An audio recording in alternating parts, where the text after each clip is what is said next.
OTB AM. With Gillette. Get into your flow with the new Gillette Labs Razor with exfoliating bar.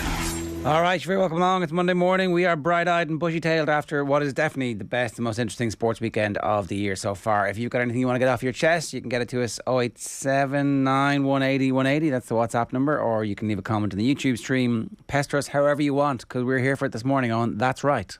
We certainly are. How are you getting on?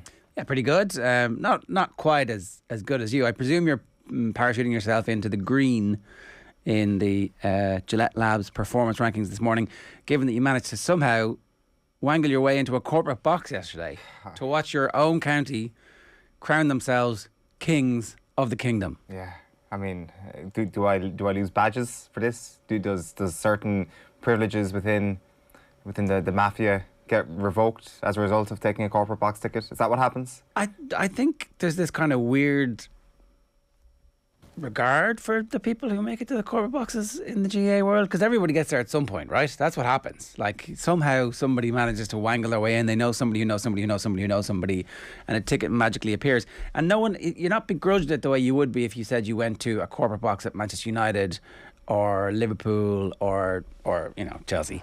You can, because we know, I think you got rewarded for sitting in the rain in Tralee and Killarney this year. Mm-hmm. And where were you in Monaghan? In Iskeen. Right. But it didn't rain that day. You have the little notches on your bedpost to show that you were at all the games. Yeah, it's a reward. It's you soldier for so long, and then the ultimate reward is a corporate box where you can drink from a glass as opposed to a piece of plastic. And the Prosecco was good, was it? Oh, I mean, possibly the best team in any sport ever is what my thumbs wanted to say after that experience.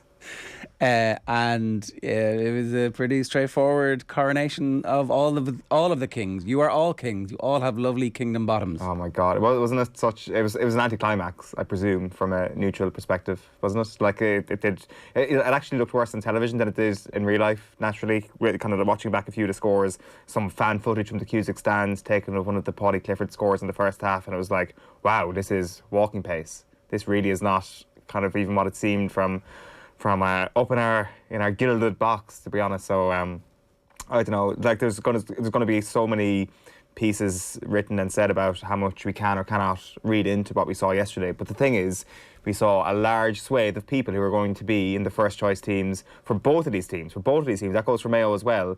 And that, for me, when the weather is good and you're playing in Croke Park, means that you can read quite a lot into it. Not a whole pile, but quite a lot into it. You are counting every second of that, and you are holding it, and you're like, yeah. That was a real game. The referee kept score. The scoreboard kept ticking over. And I was drinking Prosecco. That's your recollection of the day. For the record, I was not drinking Prosecco. I wish I was. That would have been a very good idea. But I was not in that state of mind yesterday. But like, I mean, do we just disregard everything? Do we just bury everything and say, everything else there was true? Everything else there was true. Well, look, we'll get to that. We'll get to that in the performance. Right? We'll get to it with Anthony Moyles a little bit later on. Here's what's coming up between now and 10 o'clock this morning. We're going to get straight into the performance rankings. Daniel Harris is going to join us 8:10. Sports pages at 8:30. After that, we've got Alan Quinlan. Plenty to talk about in rugby. Ronan O'Gara is a new contender for the England job, it turns out. Alan Quinlan at 8:40. Anthony Moyles at 9 o'clock. And then the Sunday papers reviewed for you properly at 9:30. But it's 7:34 this morning. It is time for the Gillette Performance Rankings. That wasn't an All-Ireland winning performance. Probably should have won the game based on their second half performance. Is it a step too far to say it was the performance so far of the World Cup? Maybe not. OTB AM's performance rankings with Gillette. I'm scratching my head. That performances was just lacked that intensity. Right, so every week we do this, and you can get involved by telling us what you think is going to happen, and you could win a Gillette Performance Lab starter pack. Best place to enter is on Instagram the night before, but you can still do it now. Get your comments in. Use the hashtag OTBAM. If you're a Twitter user, you can leave a comment on the Facebook page, or indeed, you can get us in the YouTube comments. Eoin, take it away, baby. Well, we will start in the red, as we do every week. We've got a couple of rugby storylines to get through before we get into some golf and then GAA to finish up this morning. So our first item in the red is Munster in at number 5 this morning, after their performance against Leinster on Saturday night. Not an overly surprising outcome, I guess, Leinster beating Munster well, considering Leinster have been a bit ahead of Munster over the last little while. But it does feel that every defeat is just more disappointment, because there is a feeling that the tide will turn eventually, but when that moment is, it remains to be seen at this point. I guess when you're experiencing this thing live, that hope definitely kind of washes through you. You're like, okay, this may be two different teams on two different levels, especially when you looked at what was going to come from the Leinster bench. But you still had that moment in, what was it, the 39th, 40th minute, right before half-time, where Devon Toner gets picked up by Scannell and Peter O'Mahony is like brought to a horizontal, and it's like the biggest man ever has been picked up and slammed to the ground by Munster people. Munster in the lead here at home in a boisterous Thomond Park. May not have been fully sold out, but it's still a boisterous Thomond Park. We've lifted up the Leinster man and slammed him to the ground. That's it. That is the turning of the rivalry. And then Munster end up losing the ball off the scrum, and Leinster actually go into the break in the lead. And that for me was the sort of turning point and indicative of what was going to come later in the game. And what was it, 46 minutes on the clock, and they're like, yeah, we need to bring on an absolute world-class front row. Sorry, we can't call front row as world-class, remember. I forgot about that lesson. But we're going to bring on a very, very good front row just to crush you and make sure that this is going one way and one way only. And I think that second half probably exposed a chasm between these two teams, especially when the game opened up. And as we all know, Leinster, very comfortable in chaos. And once chaos ensued, a thrashing ensued. It was an absolute thrashing. Like, there's very difficult to dress this up anyway, other than the game was over, as you say, pretty much at half time, because that score seems to have taken some psychological life out of Munster, which really shouldn't be happening when they're at home in a game which has some relevance. Maybe we shouldn't overstate it. Maybe there's a bang of the league final off this game, because there are bigger things to come down the line, but never give a sucker an even break, right? Like, try and win this game. Maybe. By the way, I'm bringing that back later on.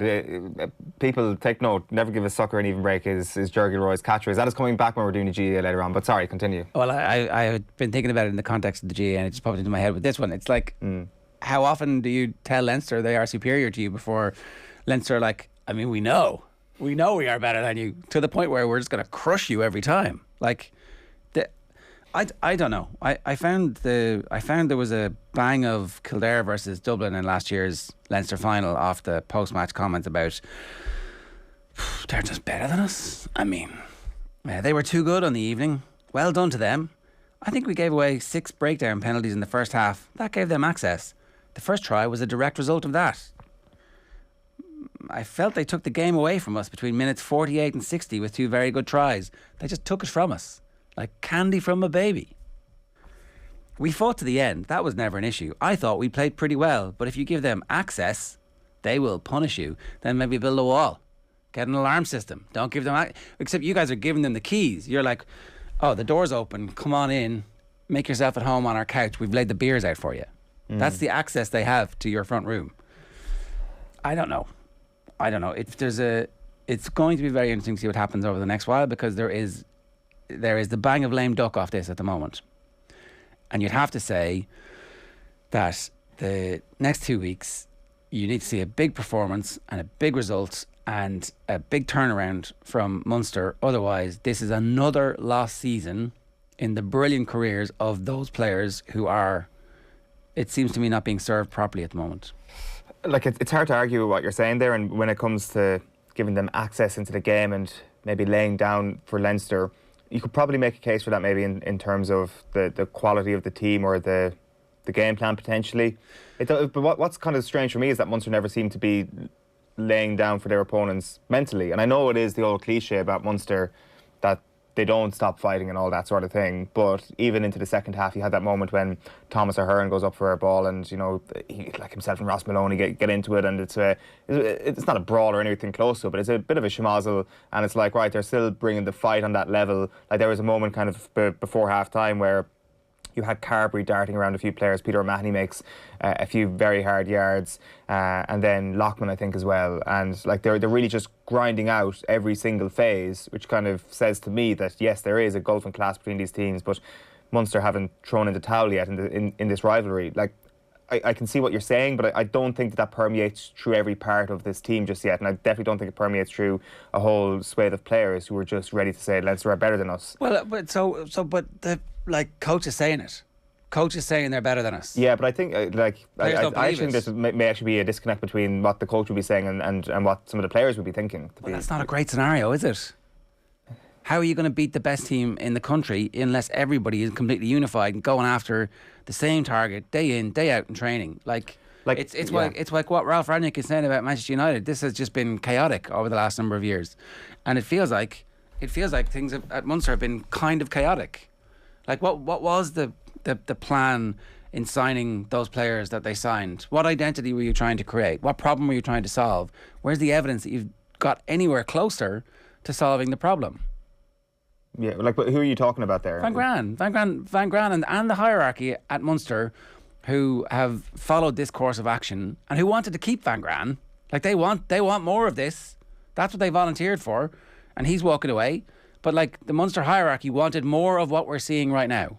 And what about the relatively fair mitigating factors in terms of the players that Munster are missing and the fact that they just do not have the depth that Leinster have? And yes, I know you're everybody listening. Team, he's falling asleep on his hands. The on Leinster his desk. team wasn't exactly their first choice team I know, to start but the game. The whole thing about Leinster is that their depth is the thing. The Leinster depth is the thing. In fairness, okay, so sure, the school system in Leinster is really good. We understand that, but have Leinster also been better at like getting more players through? Like of course they have. Of course they have, and like it'll be interesting. So to see there are what structural happens. issues, of course. But what has the coaching? What has the coach and the hierarchy done to mitigate that? They invested in Damien de Allende, who's leaving. They invested a lot of time and effort and caps in Chris Cloete, who's leaving, who wasn't good enough. Well, I mean, he was good enough to play a lot for Munster over the last few years. Exactly. So, what are you going to do? You're just going to... I'm going to sign better players. I'm going to sign better players. But I'm not he was just good gonna enough to start for Munster. But he wasn't. He was never good enough to start in a Champions multiple different Cup. coaches thought he was. But because that... in Pro 14 games beyond. Grand. But I actually think that is one of the key problems, is that the recruitment has been bad. You're bringing in players who are fine, grand. Well, De Allende is not fine. I mean, De Allende has just won the World Cup. Snyman they got desperately unlucky with. The Jenkins thing is going to be really interesting now. He's been desperately unlucky with injuries as well. See if he actually has a great career at Leinster. Cloete is actually more important because he's played more games than any of them, right? And he's your week in, week out guy. And he has been a weak link. He has not been worthy of his place in that team ahead of several of those academy players who actually haven't ended up getting the experience that they could have got. Like it makes no sense to me to have signed a bunch of players who, like, what was the point of that? To make the team better. And did it make the team better? Well, can you say hand on heart you think the team is a better team when Chris Cloete is in the team than when he's not in the team? Well, I would say that many Munster coaches have thought that the team is better with him in the team because of the amount of games that he's played. Those Munster coaches, how have they done? Well, I would tip my cap to them and say that they know a lot more about rugby than I do. But how have they done? What's the outcome of what they've done? They haven't been as good as Leinster. Well, how good have they been? Have they been better than many other teams? Being second to Leinster in second to Leinster in Ireland. Yeah. Yeah, and other teams have won the league over the last decade. 100%. But I'm not saying that Munster have been going well or anything like that. It's just the magnitude of how big the disaster is. It's just a very interesting thing to pick through. I think that they've failed to diagnose the problems. I think that stuff like, he's okay, is the problem here. Is it excellence? Are they striving for excellence? Are they striving to actually win stuff? Or are they trying to just be second best? So when they sign Cloete, that's probably like 5 years ago at this point. It's longer, I think. Probably longer. And maybe they do diagnose that. Maybe they say, listen, we can continue to sign from abroad, but they need to be better players. They need to be, an RG Snyman or a Damien de Allende standard player. And de Allende's leaving. It's not like he's bedded in, we didn't see the best of him. We didn't see the best of him, but he hasn't become somebody who is cleaved forever to the bosom of Munster. He took the money for a couple of years and he's gone straight away. And he's a professional rugby player, so that's his job. And I don't in any way begrudge him that. But it hasn't been this massive success in that they haven't been able to capitalise on it. I think there's two different strands here. It's Munster wanting to develop their own talent, but also that takes time. And when you have to fill those holes that time creates, you want to win now and you want to try and get as many victories as possible and win trophies in the here and the now. I do think that once they signed Snyman and de Allende, the time for the future was not gone, but it was they had to start turning this into trophies right now. They failed to do so. That's been a failure. Yes. That's been a failure. What'll be? That's where we're at. This is a failure. But this regime is so they've got 4 weeks to pull it together, to pull something out of the bag here, to completely rewrite history. But and if they do that, that's an amazing turnaround. But it is a turnaround, and it is amazing. Well, but I guess, and what will be interesting now next season is, you know, the sort of players that I think maybe we still talk about in a future sense with Munster are going to be the now, and I think they just kind of have to trust that. And if they look back on some of the signings they've made, and like they've been really unlucky with Snyman, for example, if they look back on that and say, listen, we need to go on a different direction here, we need to trust the next generation. In fairness, the next generation, the players we've been talking about for years, are 23, are in and around that age at this point. So they are ready to go now. But it will become maybe a new Munster over the course of the next few years. That comes with a sense of excitement. But you have to say that over the last little while, that there hasn't been any proof that it's going to lead to any sort of silverware. Our results like the one at the weekend, where they don't really manage to throw a punch, literally or metaphorically, on Leinster, is that not like actually damaging in the long run? When you say it's a sense of excitement about the new Munster, you really hope some of those new players coming through are as good as we think they will be, because the crowd needs something now to get behind that isn't, well, this is all well and good, but actually there is a superpower that we're not ready to beat. It's a bit like the Leinster Football Championship, where it was very hard for anybody outside of Dublin to get excited about anything that was going on, because you knew at some point you were going to run into the buzzsaw, and the buzzsaw is there, and without any sense of belief that you can get through that, then everything else kind of becomes pointless. Yeah, well, the buzzsaw was also quite threatening because everybody else running into it was crap. Whereas I think that the gap between Munster and Leinster is smaller than, say, Dublin and the rest, for example. It's not as hopeless as that, and that's why we're having this conversation. If it was a team or a province that has no expectation or any hope, how much closer is it? How much closer is it? Come on. When does it feel close now? It's a home game. It's a home game, and it's over just after half time, and it finishes 34-19. It's nearly double scores. Yeah. Like, it's not that close. No. But it's not Leinster Championship far, is my point. Double scores.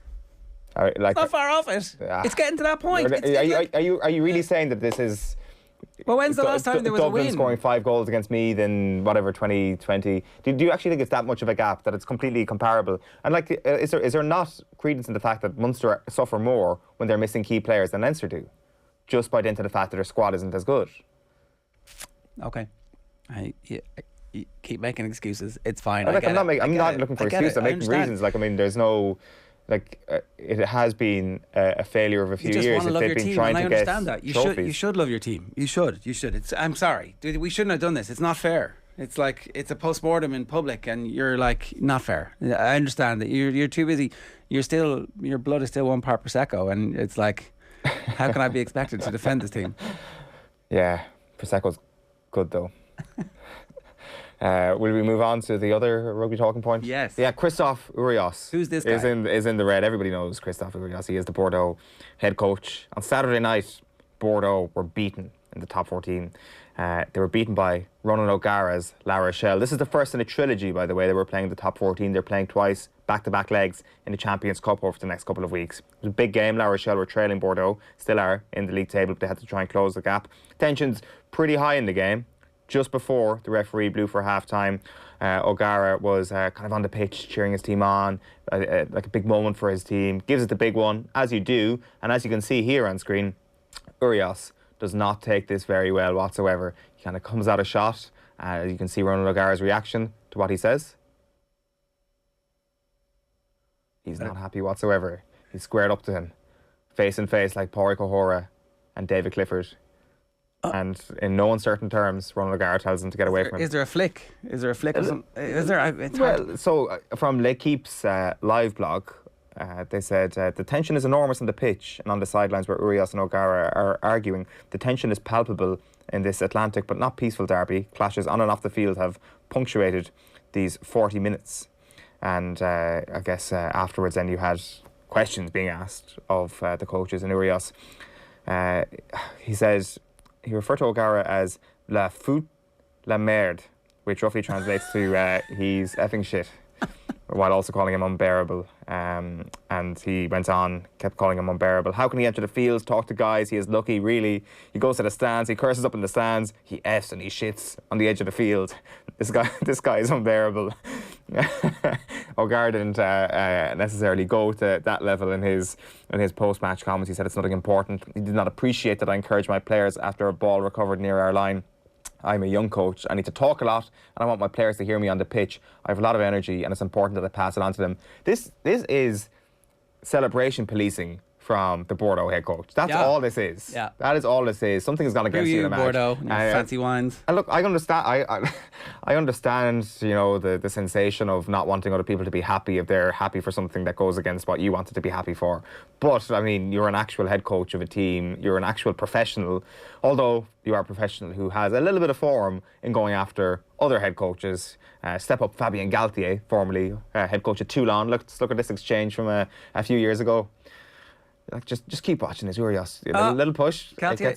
Galtier is just scolding him. He has his hands in his pockets like Roger and the Queen. Watch this. Oh! What? It's like, he basically was like, you got something on your jumper and then flicked him up. Oh, he smacked him in the face. That is like, fair play to Galtier for retaining his composure in that instance. So Urios is in the red. I think if Urios better be careful. He couldn't be trying that with. Can't be trying that with our fella. Yeah, imagine if he did that to Raj. I mean, no.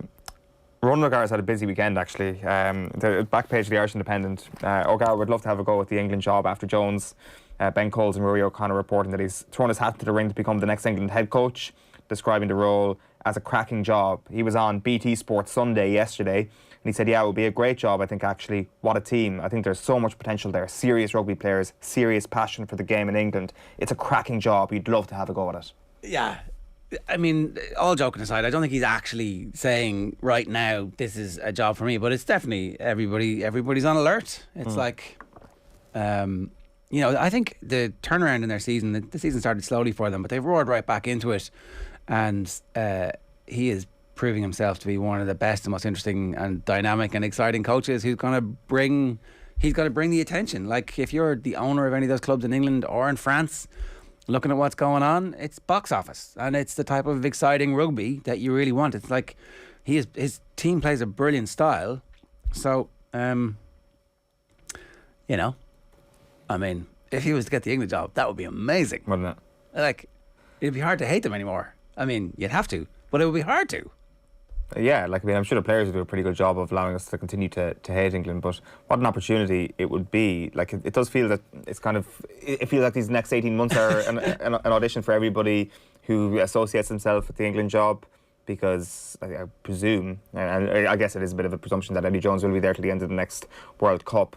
But you have like Rob Baxter, who said last week that he's happy to speak with the RFU about the England role, and he's kind of really put his name out there as somebody who would like to get the job. So there's going to be a slew of coaches within the Premiership as well who would want this and who are English, which would obviously be a crucial factor for the next England boss, you might suspect.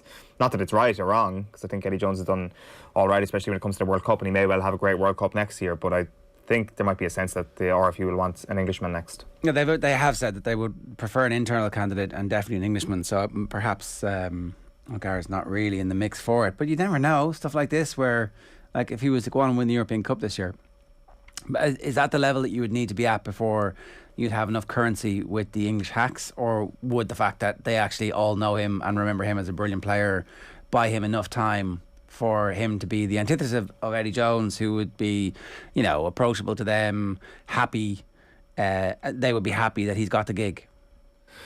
There'd be a honeymoon period. How long would that be, I suppose, I'm asking? Well, if he wins the Champions Cup, you'd have to say that that puts him right into the frame for a test job, really. I'd say he's possibly test ready for a number of different nations already at this point, but winning that Champions Cup would definitely buy him the credit with the English Hacks. But the playing career being recent as well is such a big thing, and like I'd say that even the character he is, if you're talking specifically about the Hacks and the English media, like I think that O'Gara is quite generous when it comes to his quotes, when it comes to what he says. He's very honest, forthright. I think he doesn't necessarily invite any sort of negative publicity or any sort of negative agenda. Right. Comments coming in. Eamon says, when did every station have such a pro-Munster bias? Always concentrating on Munster. Look, Munster are a team of excuses. Next year. Give it a break. Ulster now, number 2. Leinster win again and good performance.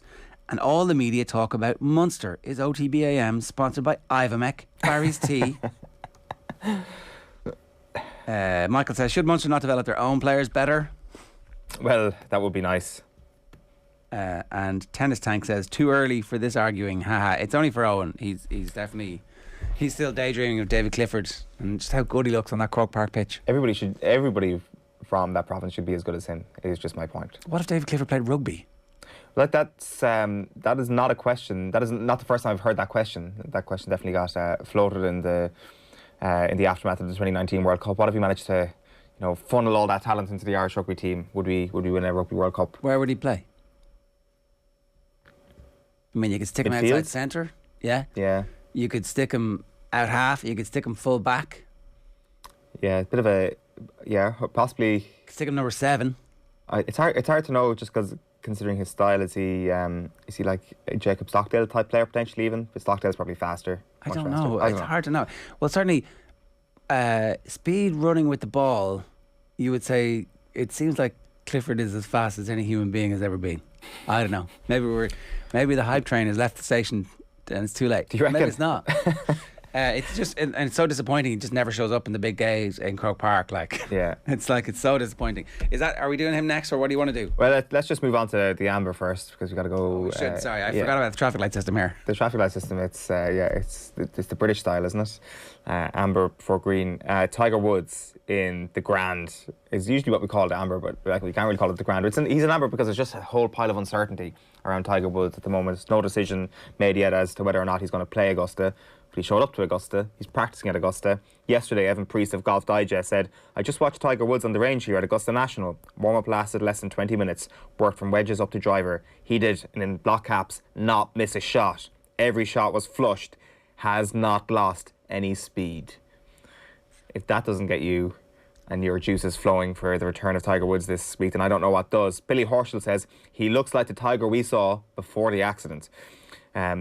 Tiger hasn't played since Augusta at the end of 2020 at a top level event, and his comeback with Charlie at that competition last December probably raised a few eyebrows. It's very hard to kind of decipher that unless he's actually playing competitive golf, once he's playing round after round. He did tweet yesterday saying that I will be heading up to Augusta today to continue my preparation and practice. It will be a game time decision on whether or not I compete, and that's what the latest is on that. There's going to be a press conference tomorrow, and I suspect tomorrow, I think it's going to be 6 o'clock Irish time. That's probably when we'll know whether or not Woods is going to make the comeback. But I guess, where are we setting the bar on this for this to be an extraordinary comeback? Is it him playing and making the cut? Is it him being in contention? Is it him just playing at all this week? Is that actually where the bar is now? Either way, it's going to be the talking point this week. Look, if he plays and doesn't make the cut, it's a nice story. But if he plays and makes the cut, it's one of those kind of American comebacks. If he plays and makes the cut and in any way is in contention, it's one of the best sports stories. But do we know exactly the extent of the injuries? They all sounded pretty horrific. But again, did he speak openly about it, or was it all kind of second and third hand? Well, he did say initially, I was just looking forward to getting outside. That was the scale of what we've heard from himself. I think he was initially wheelchair bound after the accident, and then slowly went up to crutches and then started walking unaided like this. And for a man of his age, is absolutely incredible if he gets back to being a competitive sports person. Obviously, the talent that he has makes it more plausible. Anybody else, you're thinking to yourself, this is absolutely impossible. Even, wasn't it the Hero World Challenge when he was sitting down at a press conference and he said that he was in pain while he was sitting down doing the press conference, spoke about the dark moments that he had during it. It definitely feels like this is the hardest thing to come back from, potentially. And that is saying quite a lot in Tiger Woods' career. But the context of that is that he is a few years older at this point. Actually getting back to being competitive it will be quite an achievement. 25 years this year, by the way, since 97 and that famous first green jacket. It is funny how his perception has changed from public villain to beloved old folk in the space of a couple of years, isn't it? Is that because we've come to like a general understanding that humans are flawed and people have done worse things than Tiger Woods, especially in sport? I don't know. That whole other people have done worse things doesn't really seem to cut it in most walks of life. No. No, but I wonder, is there a sense that, sports people have let us down in so many other walks of life, and our brain has only a certain capacity for, hating people and we forget. Throwing a cold shoulder to people. And also he's Tiger Woods. Also the fact that he's absolutely sensational is 100% a factor in everybody's forgiveness. But even forgiveness kind of feels like a bit of a gratuitous term. Right, to the green. The GAA stories we'll get to in a moment. Chiedozie Ogbene, very quickly before that though, an extra time goal for him in the EFL trophy for Rotherham yesterday, scoring the winner at Wembley. An absolute screamer. If anybody didn't see this, the Papa John's trophy went the way of Rotherham as a result of Chiedozie Ogbene's goal. Extremely hard for us today, so credit to Sutton afterwards, the proper player speak, but really, this was just another incredible moment on what's been a fantastic 12-18 months for Ogbene, and you're just seeing this story play out that we've, I guess, kind of had a preview to on the international scene, and now is becoming a little bit of a thing in England, not for Rotherham fans, of course, but for maybe fans of other clubs who are like, okay, this guy is exceptionally good, and I wonder, I'd be very interested to see what happens this summer. I wonder where his ceiling is actually going to lie. Goals like this get you moves because everybody sees them. So whenever a manager goes to a director of football, or whenever a director of football goes to an owner and says, this is the guy we're signing, it's like, all right, I can get behind that. This is an exciting, explosively talented, on the face of it, young player in terms of the number of games that he has played at a senior level, but certainly who seems to have the maturity to deal with it. And it's very exciting. Like, this is a proper, we should start getting excited about the future for him and Parrott and Michael Obafemi. We've got a list this week. We had to do a list this week of near misses. Obafemi scored twice the weekend. Doherty scored again. Like, is it a coincidence that all these players are beloved by their manager and being given confidence and getting a bit of man management for the international? Maybe it is. Maybe it's a complete fluke. It's nothing to do with Stephen Kenny. But it might be. Anyway. I wonder. It's like it's not nothing. The international windows. It's like it's sometimes just brushed off as everything has to plug into the club scene, and everything you see in the international scene is a product of it. But they do spend some time in the training ground. They do spend some time together. It's not like they don't do any work. Phone calls and texts. Jack Byrne's getting the texts. Yeah. And it's not a sort of dismissive hear about yourself being spoken down to in a press conference. It's I'm actually quite good in the eyes of my manager. Yeah, he thinks I'm brilliant. Yeah. He's told me I'm brilliant again and again, and then I go and do something and he's like, I can't actually do the stuff he told me I was going to do. So, yeah. Right. We'll move on to the league winners. Waterford, Kerry, big wins at the weekend, I think it's fair to say. Waterford, goal. It's the one way to beat Limerick potentially this year, is with goals. All these little beautiful daisy cutters, not daisy cutters, but ones that just bobble off the grass, was how they found it back at the net pretty much on all their occasions. And I think people are really talking up Waterford as a potential All-Ireland winner at this point, not just a contender. We'll know after Limerick's first championship game, I dare say, as to how real that is. That's the real litmus test as to where Limerick are going to be once the championship kicks off. Still very much favourites, but Waterford, you'd have to say, very much second favourites at this point. So a great day for them, bad day for Cork. A sixth national final defeat for Patrick Horgan at this point, and it feels like a little bit of a step backwards, but still I found out loads about Saturday. Then Sunday, Mayo against Kerry. I guess, did Mayo find out as much as Cork, less than Cork as a result of yesterday? Felt like they weren't very interested after a certain point in the game yesterday. The flip side of that is that Portugal Horror seemed to care quite a lot. Was he just out in an island?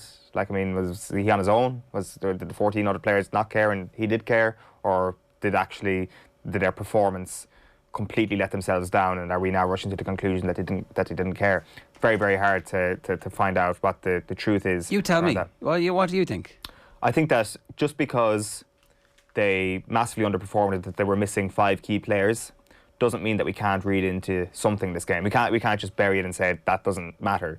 Like, I do think that some of the players that they're missing, of course, a fully fit Cillian O'Connor will transform that team. Paddy Durkin always plays well against Kerry. He would have made a huge transformation. And Diarmuid O'Connor, in the peak of his powers at the moment. There's no way you can make a case that they don't transform. But they might not be available if the teams meet later on in the year, right? Like the injured players and the absentee players, you can't automatically include them in the starting lineup on the day of the next match, because you don't know whether or not they're going to be fit, and you don't know if Cillian O'Connor is going to reach Cillian O'Connor standards this year. Coming back from an Achilles, it might be next year before he's back to his best. Yeah, maybe. So I gave you a little bit of a preview earlier. The never give a sucker an even break theme from yesterday is Mayo should have been looking at Kerry and saying to themselves, never give a sucker an even break. The last time Kerry beat Mayo in Croke Park before yesterday, Dublin hadn't even won one of their, 7 All-Irelands. It was 2011, the last time Kerry actually got one over Mayo in Croke Park. That rivalry has completely changed over the last little while. Mayo have gone down to Tralee and won there plenty of times. Like, not that they were under the thumb, Kerry, from Mayo, but there was definitely a team that Kerry had started to fear, or had feared, really, over the last little while. Granted, I mean, they couldn't have just shown up and decided to beat Kerry yesterday. Kerry were very, very good. But maybe there could have been more of a psychological win if they thought about it on the day. Like, if you go back through Kerry's recent record in Croke Park before yesterday, appalling, really. Since they won the 2017 league final there, they played there 12 times and only won twice. It was a terrible, terrible Croke Park record going into yesterday.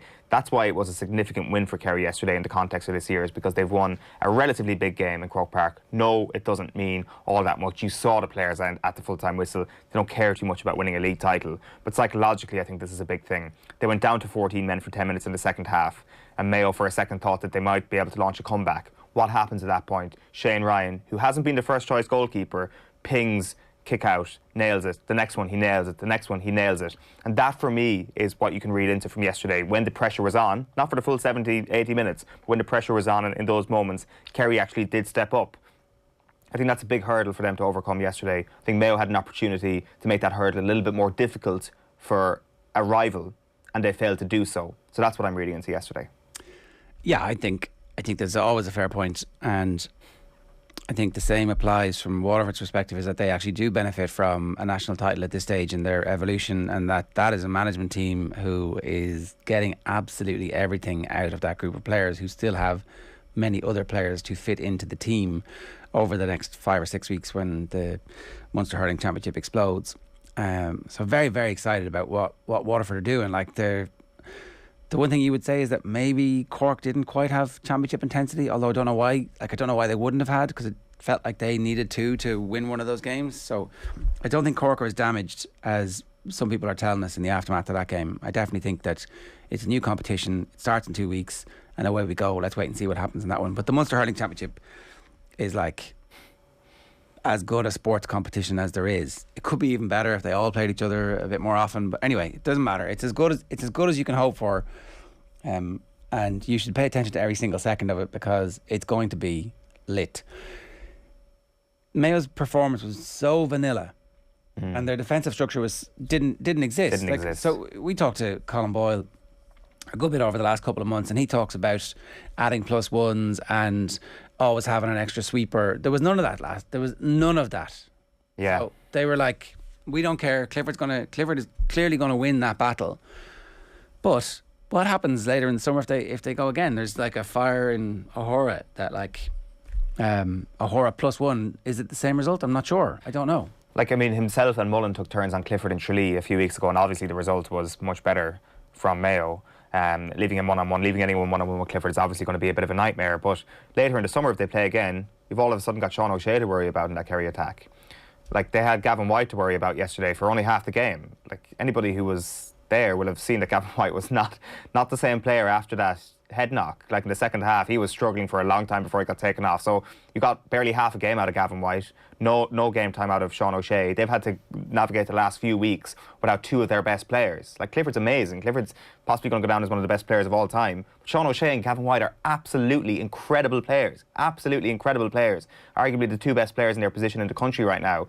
And Kerry basically haven't had them for the last few weeks. So, like, I think there was a lot of talk after the game in Tralee a few weeks ago that, you know, who has more players to come back in.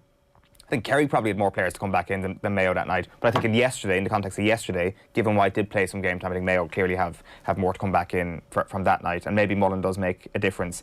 The fact that he didn't implement some sort of defensive structure does illustrate to me that they didn't care about yesterday. It's a key indicator that... Yeah. But what I would say about that, and I need to watch the game back, but, like, it didn't feel as if Kerry were overly stringent on their defensive system either. They defended very well, and they defended in numbers, but Tyg Morley dropping back as a sweeper, certainly if you watch the first 5 minutes of the game, they went man-to-man, and he dropped back a little bit, and then he went man-to-man for a little while.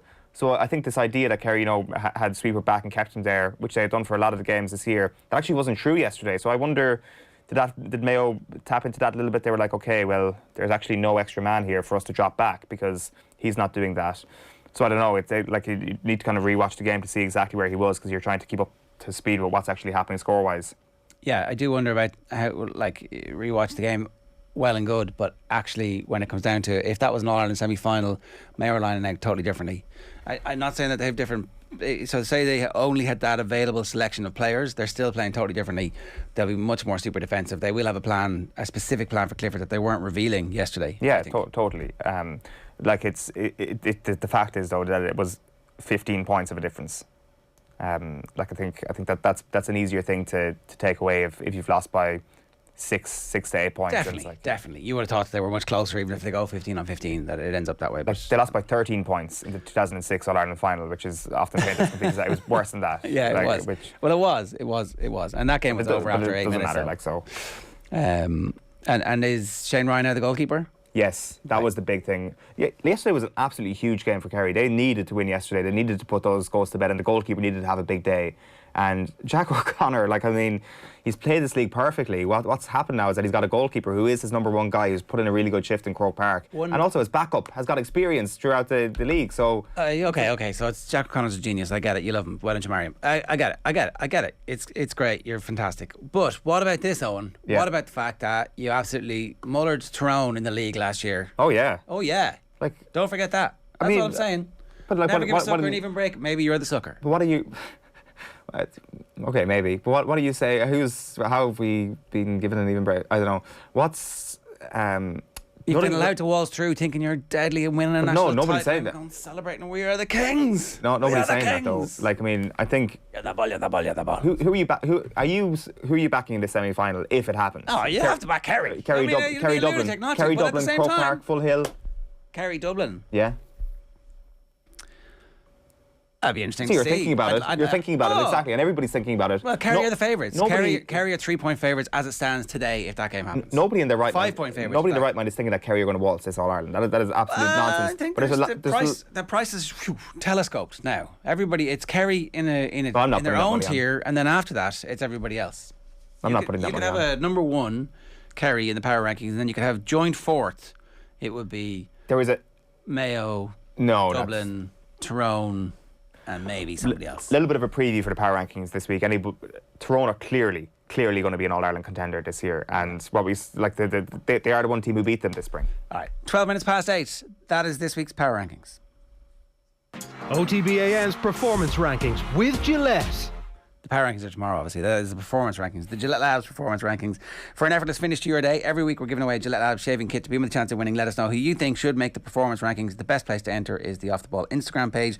You'll see the comments box in our story. Antonio Conte and Carberry's kicking should have been in green. The Westmeath hurlers, congratulations to them. Big win for them, says Pádraig Egan. Munster Rugby and the Thomond crowd in red. We can't put the Thomond crowd in red, can we? Oh, 100%. Because, I put them in green, actually. I think it's quite hilarious. Ross Byrne in the first half was never going to miss a kick. It's like, boo, boo. And then some other person in the crowd, shut up, will you? And that was a particularly good moment. As good as it got. Niamh Fahey in green. Yeah, big weekend for the Liverpool contingent, getting promotion. And Dan Brown says, Tiger in green, been through it all and still standing. So if you've got any other near misses you want us to talk about across the day. Rashida Adeleke ran a world-class outdoor 200 metres. So we're going to keep a very close eye on her over the summer. We might check in with her in the next couple of days as well. We're going to take a quick break, but we're back talking football with Daniel Harris. First, here is, you're going to hear a little bit from Brian Kerr, who was on commentary duty for us yesterday. Here he is on Everton's hopes of avoiding relegation. I think the number of matches they have left helps them in that they've got an advantage of a couple of games in the hand on the teams below them, and they've got a better goal difference than Watford too. They've enough quality. I know everyone's been saying that all season to get the points. It's worrying that they're on such a poor run. They beat Newcastle the last league game, but in general they're on a very poor run. I think that's 5 defeats in the last 6 league games. They're not even snatching draws, just like today. And they've got a difficult programme of matches. Massive match with Burnley during the week.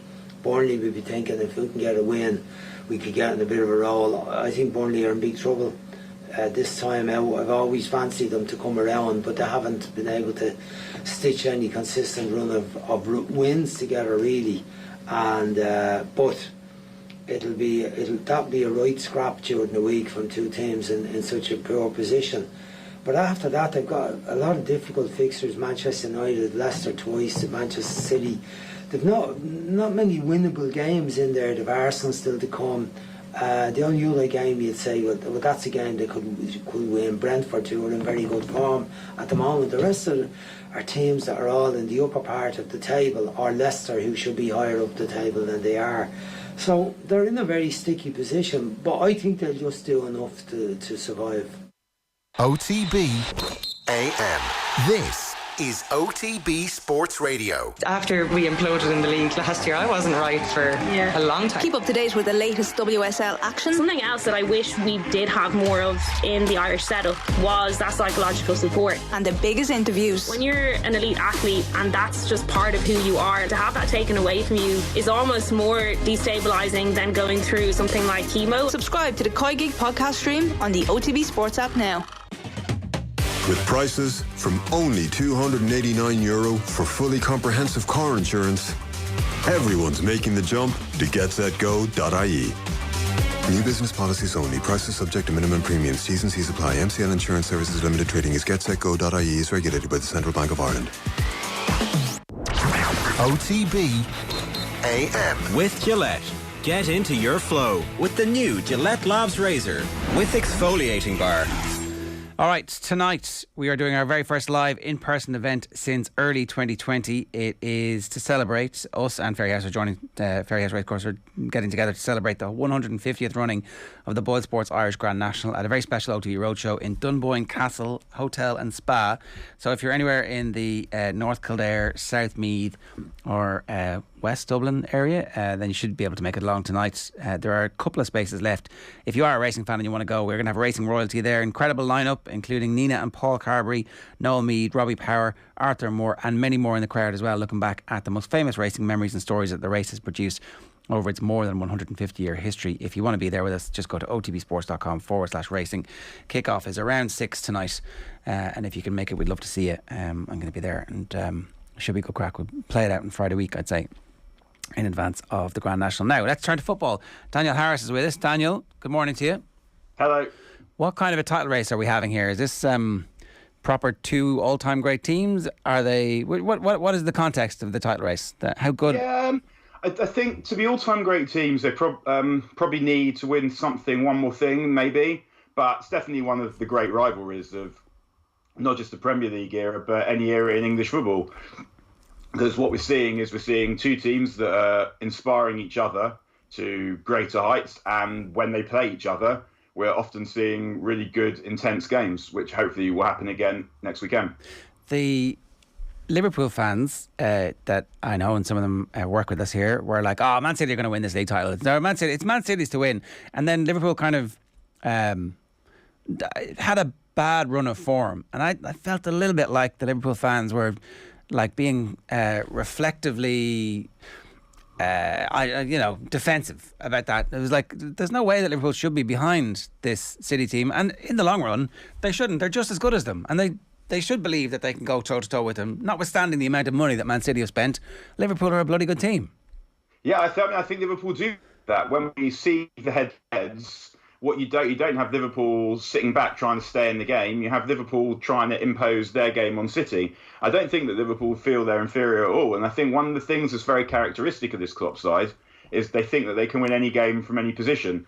And that comes from the mentality of Jurgen Klopp, who, I mean, it also comes from within, from the players, but he's able to tap into that. And what his genius is, I guess in its way, probably the most similar to Fergie's genius, is that he's able to agitate, stroke the various egos and various personalities so that they produce performances that you might previously have thought were above the individual players and sustain it over a period of seasons. Does the fact that there are so many more games now actually help to... He seems good at rotating, and he seems good at making sure that most of the players are relatively happy. Like, maybe Divock Origi is an outlier, and not many Origis in the world would be happy to have his kind of tiny number of minutes. But there's loads of other players around the club. I don't know. I think most of the Origis in the world would be quite happy to play for Liverpool. Like Divock Origi, that particular Divock Origi might not, but the majority of the Origi is probably quite a fancy being a professional footballer. Maybe, fair enough. Sorry. that was terrible. Sorry, but I think what you find is that you can keep squad players happy when you're winning. Because what you have is there'll be some players that know that they're first 11 players that ultimately they play in it. Like Mohamed Salah's not thinking, am I going to get in the team this week? Then there are other players who either have to win their place or they play when one of the first choices isn't available, but they know that over the course of the season, they'll get between, say, 30 to 45 starts. They don't know when they'll come. They may only come in the biggest games if someone else isn't available, but they know that they'll get those games. So at United, you had Ole Gunnar Solskjaer, Javier Hernandez, Phil Neville, who didn't know when their games would be, but they knew that they would get their games and they're an important part of the squad. And even being a sub, when you're in a team that's going for everything, even being and trying to win stuff, even being a sub, you know that that's an important and often a specialist role. So once you stop winning, then you struggle to keep those players. But for as long as you're winning or contesting the big pots, players will take not playing every game to be a part of that. Is that mentality stronger than what Manchester City have, just given the fact that some of the quality that they have in the Origi role, for example, is a bit stronger, or has been at least over the last couple of years? Yeah, I think the thing with City is that they have had more options, but Liverpool have sort of addressed that really in the last couple of transfer windows, because they had the three strikers, but now they've got Luis Diaz and Diego Jota as well, who they can pick without any drop-off. I mean, I think both of them are better players than Roberto Firmino. They turned up, they fit immediately because I guess Klopp was very precise about the kind of player that he wanted. That's what he said. I mean, he said about Jota at the weekend that they knew what he was when they bought him, but actually he's turned out to be a bit better than they thought he was. Whereas Luis Diaz, when they came up against him for Porto, they thought, well, this bloke is exactly what we want in a wide forward. So they went and bought him. And when you start slotting players who are exactly the profile of what you need into a team that already works really well, then what you see is the way that Luis Diaz and Jota have settled in, because everyone knows what their role is. Their role can be easily communicated to them. And they've been signed in order to play specifically that role, not to really change very much from what was already there before. They're just sort of better or younger versions of what was already there. That squad development and evolution, are you seeing the same thing happen at City? The big story breaking on The Athletic this morning, for example, is that Jack Grealish is about to become the first footballer to sign a 7-figure deal with Gucci. What? Yeah. He's the house of Gucci, the house of Grealish. I mean, look, anything that can link Lady Gaga and Jack Grealish, we're all about that in this show. Oh, it's a beautiful thing. They're so spectacularly endowed with talent that they can afford to sign players at that amount of money and not have them make an immediate impact, but slowly work their way into the team. And I guess Liverpool are kind of there now, but it turns out their players are making an impact better. It almost feels a little bit like Man City have less of a clear-cut idea of what they're trying to be, and yet it doesn't matter because of the talent of the players they have. If that kind of makes sense. I'm just trying to split the hairs of difference between the two of them. I know what you mean, because Grealish hasn't worked, and he also didn't look at the time even like the player that they needed. But I don't think we could accuse Pep Guardiola of not having a specific idea about how he wants his teams to play and what he wants from his players. I think the thing that is the case about Pep Guardiola football, and actually this is also when it's even played by a team that isn't managed by Pep Guardiola, when it's played really well, it's probably the hardest football to beat that there's ever been, because you never have the ball. So if you look at Spain without Pep Guardiola, when they won those three pots in a row, they were dominant because they dominated possession, but they weren't creating chance after chance. They weren't tearing teams apart. They were just almost impossible to beat because no one could get the ball off them for long enough to do enough to beat them. And it wasn't until really that they were over the hill at the Brazil World Cup where they started to lose games. And That's the thing with City. What happens with City in Europe, and what's happened with every team in Europe that Pep Guardiola's managed, apart from the team that had the greatest midfield of all time and Messi, is that eventually when they start playing against the best attacks, or Tottenham, they get found out. Because if you're signing your goalkeeper and your defender primarily because they're good on the ball, then eventually you're going to meet a team where that's just not enough. And that's why they haven't won the European Cup yet. They should still have won the European Cup, because merely sensible defending should have won them at least one European Cup from when Guardiola, when they started getting really good in Guardiola's second season until now. They should have managed to win either the European Cup where they got knocked out by Liverpool, or the European Cup where they got knocked out by Tottenham, because no one sensible would say that City weren't the best team in Europe in those seasons. They were. But there's still that thing, and that's still that thing that I think that they will still win the league because of it, because ultimately they're the hardest team to beat. They've got loads of options when they're not winning. They know how to win. But in the Cup, they've got to play Liverpool, and then maybe Chelsea, maybe Palace, and then the Champions League. I mean, they've avoided Bayern Munich, but they will have to play Liverpool or Bayern Munich in the final. You would think that to expect them with that defence to beat Liverpool in a semi-final and then Liverpool or Bayern Munich in the final, that's asking quite a lot of a defence that has regularly let them down. And it's in a one-off game. But if they turn up in those games, then I would still think that their best is the best. If City turn up and play as well as they can, then in the key games, then they should win. They should win everything. But the difference between Liverpool and City, Liverpool, City, Bayern Munich is so small that you would think that one of those teams will have something to say in one of the trophies that's left about one of them. I just wanted to ask you about Manchester United, Daniel. The bad news, obviously, was the draw on Saturday. The good news is that Ralph Rangnick's recommendations are in. According to the Daily Telegraph, he's made 4 recommendations to the hierarchy. They include aping Manchester City and Liverpool by recruiting unconditionally to the specific playing style of the new manager, prioritising physical, aggressive players after concluding the squad was too soft physically, thorough profiling of a player's DNA before signing is another thing he wants, and lastly, accepting it could take up to 3 transfer windows to put things right, provided the plan is followed. I think Manchester United fans would take 3 transfer windows to get things right, wouldn't they? Yeah, I mean, it shouldn't take as many as 3 necessarily. Because that how many transfer windows it takes depends a lot on how much money the owners are going to allow to spend. But I mean, all that stuff. I mean, it's amazing that it's kind of seems like revelatory for a football club, really. Be like Liverpool and Man City. I mean, what a sorry state of affairs that is for Manchester United. But yeah, the point that you made about the aggression, I think he said after the game at the weekend, it's difficult to change a technically great player into an aggressive player, and we have a lot of people who are technical. Now, that is extremely damning of very particular players in the squad. I mean, you're never exactly sure who he's talking about, but I think we can be pretty sure he's talking about Paul Pogba there. But he won't be there next season, and yet Rangnick keeps picking him.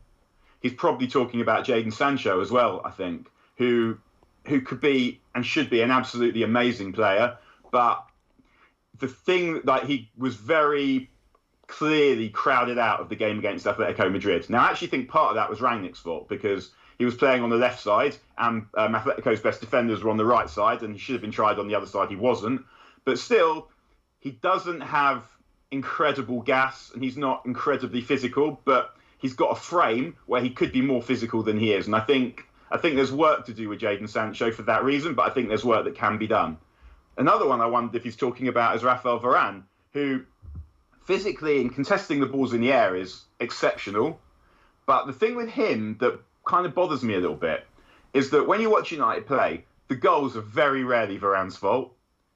But why isn't he doing enough to stop the team conceding all the other goals that they're conceding? And that's a different kind of aggression. It doesn't necessarily mean the kind of aggression that sees you dominate physically, but it's the kind of aggression that means you are switched on and everyone else is always switched on and you're getting to the ball first. And Graham Souness, I think I've probably said this on here before, Graham Souness is always kind of done up as this kind of footballing dinosaur, and in a lot of ways he is. But he always says the team that gets to the ball first wins. And United don't have enough players that get to the ball first, and that's a different kind of aggression. It's not just the kind of aggression that sees you clatter people, and let's be honest, that can sometimes help you in winning a football match. Didn't help United at the weekend, not that they did it very often, and McTominay belted someone, made no difference whatsoever. But getting to the ball first is that preparedness, it's that aggression to do what it takes to win the game, to act before your opponent does, and that is very much missing from this United team. They're untidy, they're imprecise, and they're slow. Every time, even when they have the ball, you see that when they're passing to each other, the weight of pass is always a bit too much or a bit too little. It doesn't enable them to keep momentum because they're imprecise. The ball control, the first touch, it just takes the ball that little bit away from them that slows down the attack, and that's a different kind of aggression. It's the kind of aggression that means you understand that you're in a contest and the other team are allowed to compete with you. And United play like that isn't the case, and that's why you see a mess like you saw against Leicester. And it's probably why you're going to see that in the remaining 8 games. And it just sounds absolutely horrendous to think that you've got to watch another 8 games of United before we can put it down for the summer. But that is the case. And Rangnick hasn't been able to change that. And it's really easy to say, well, generally, it's always been, let's blame the managers. So it was most of what went wrong previously was Ole's fault. And I was on here saying it's the players as well. Like, the players are doing the basics incorrectly. And you could say that the manager creates the environment, but at the same time, look at the players. And then you look at it again, you still think it's the players, but for all these players to be rubbish at the same time tells you that there's something more. I don't know if systemic's even the word. There's an atmosphere at the club where this is deemed acceptable, because what you're seeing now and what you've seen over the last couple of weeks is there were 2 players who were had been a little bit above that. Elanga, when he first started playing, was a breath of fresh air. Over the last 2 or 3 months, Jadon Sancho's been much better. But you watch the game against Leicester and you see it starting to infect them as well. You've got Elanga slide tackling Marcus Rashford when he's about to score a last-minute winner. And Sancho also was terrible at the weekend. And it's starting to have a draw on the confidence of the players that were previously actually redeeming it in some way. Do you want Ralph Rangnick to have some role in the club in the future? Yeah, I do. I mean, I don't know what that role should be. And obviously, I'm not in the club, so I've no idea how good Ralph Rangnick is. But we were talking a couple of weeks ago where I was saying that Ralph Rangnick knows these players. If you see the way he talks about these players, you can see he knows these players. Whether he knows what it takes to make a football team great, I mean, we don't know that at all. But definitely for the next little bit, he should have a very sensible idea of who should go, who should stay, and what the team requires to be good in terms of personality, in terms of attitude, in terms of profile of the player. Obviously, you want the new manager to have the main ideas on that, and you want the permanent staff, like Fletcher and John Murtagh, to have some ideas on that as well, or what's the point of them all. But Rangnick should have something to contribute, because his analysis of what he's found, I mean, not that I'm any judge, but it seems to me to be pretty much spot on, the things that he's found. He's made mistakes, obviously, most particularly against Atletico, where United were doing okay, and then he absolutely made a total mess of it with the substitutions. But he seems to have a pretty good handle on what's going on, so he's definitely someone whose input you would want, but it would always be the manager, whoever they employ. I guess it probably looks like it's going to be Ten Hag, who has the final say, who should be supplying most of the ideas as to what's required to make things better. Okay.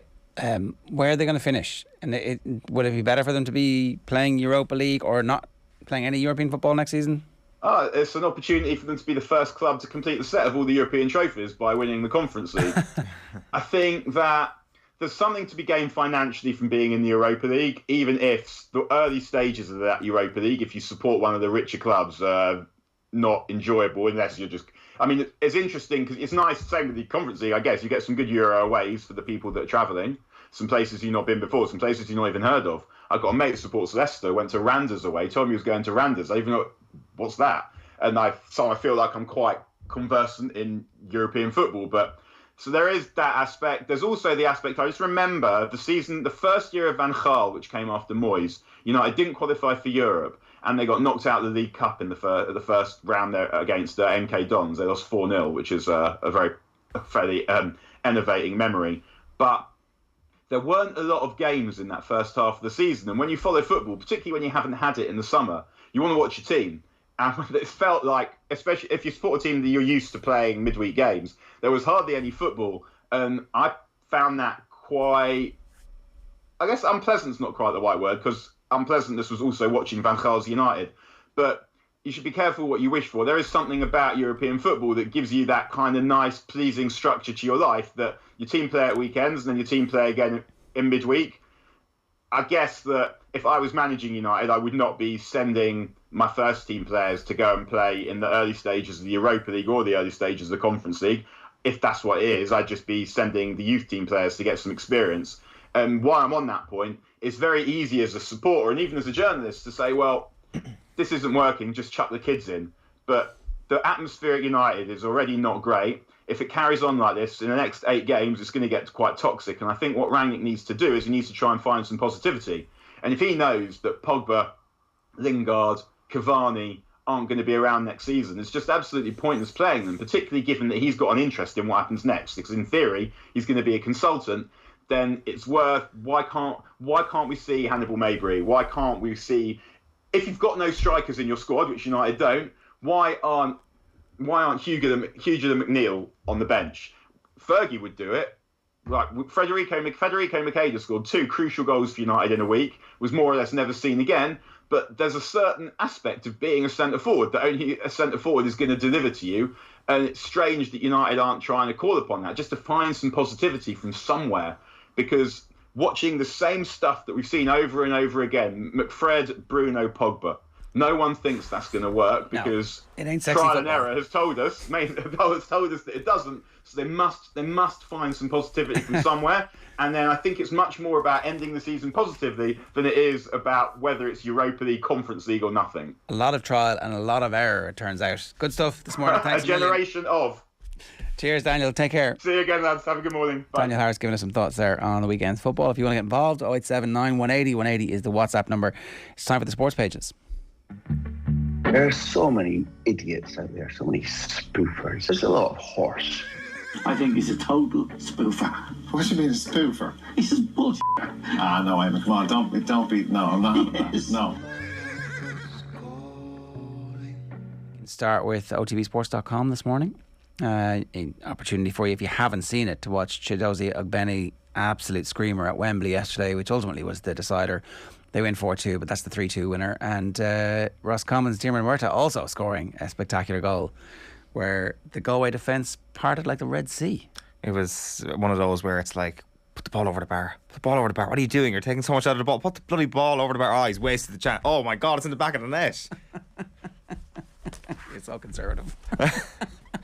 Your inner monologue reveals so much about you, Eoin. Yeah. Don't think I was the only one though. You're from, you grew up watching the greatest footballers of all time doing amazing things, and you're always like, no, don't do it. Oh, Jesus, he did it. But it comes with a sense. But that just comes with a sense of disrespect for every other county. It's like, that person can't do that because he's from Roscommon. Okay, fair enough. Yeah, well, it was quite the finish. That is the finish. Where does this rank in his highlight of goals at Croke Park alone? Like, since he's been under 14, he's been doing this. It's mad. It is mad. He gets better in Croke Park. Yeah. We're talking David Clifford here if you're listening on the radio. Poking the bear, Clifford rises to the occasion, not the bait, as Kerry cruise to 23rd league title.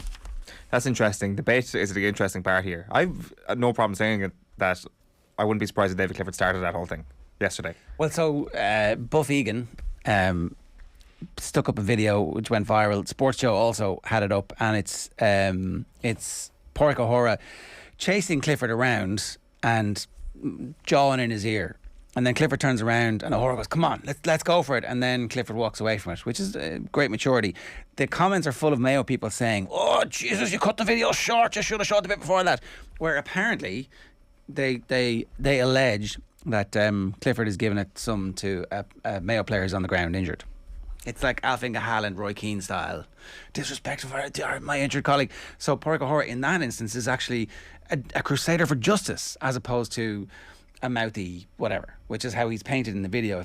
If the Mayo fans on Twitter are to be believed, you know? I mean, it's not exactly... I'll take their word for it, yeah. This is more Matlock and Murder, She Wrote than an actual court case. Yeah, like the key part for Clifford is obviously just not to get himself sent off in these situations. That Absolutely, he will not be... it's hard to know who is the bear and who is the poker in these situations sometimes, because Clifford's able to look after himself. Maybe they're both bears. Maybe they're both bears, and maybe they both like to poke. And that's the situation that maybe they find themselves in. But yeah, it's also, what do you do if Mayo set up a defensive system next time? Who are you putting on Clifford? Probably going back with are you going back with O'Hara again? You're just giving him some help. Yeah, he came away 1-6 yesterday. Clifford 1-5 from play. One of them was off somebody that wasn't O'Hara. Isn't that fine?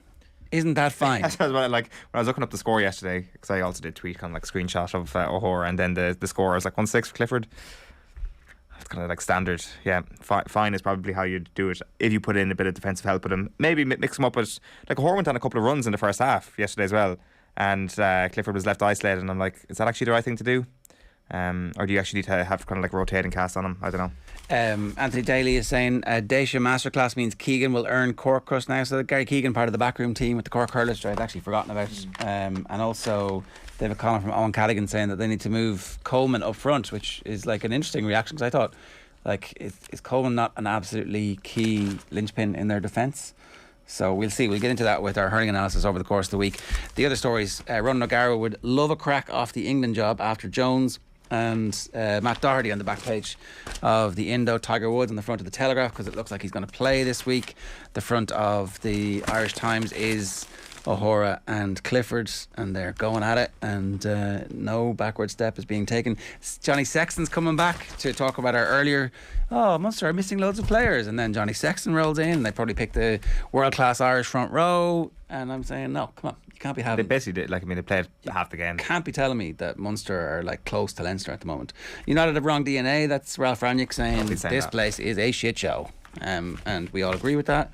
We're big softies. Rangnick insists flaky Reds need to toughen up to be a Prem force. Conte and David hail Haradonna.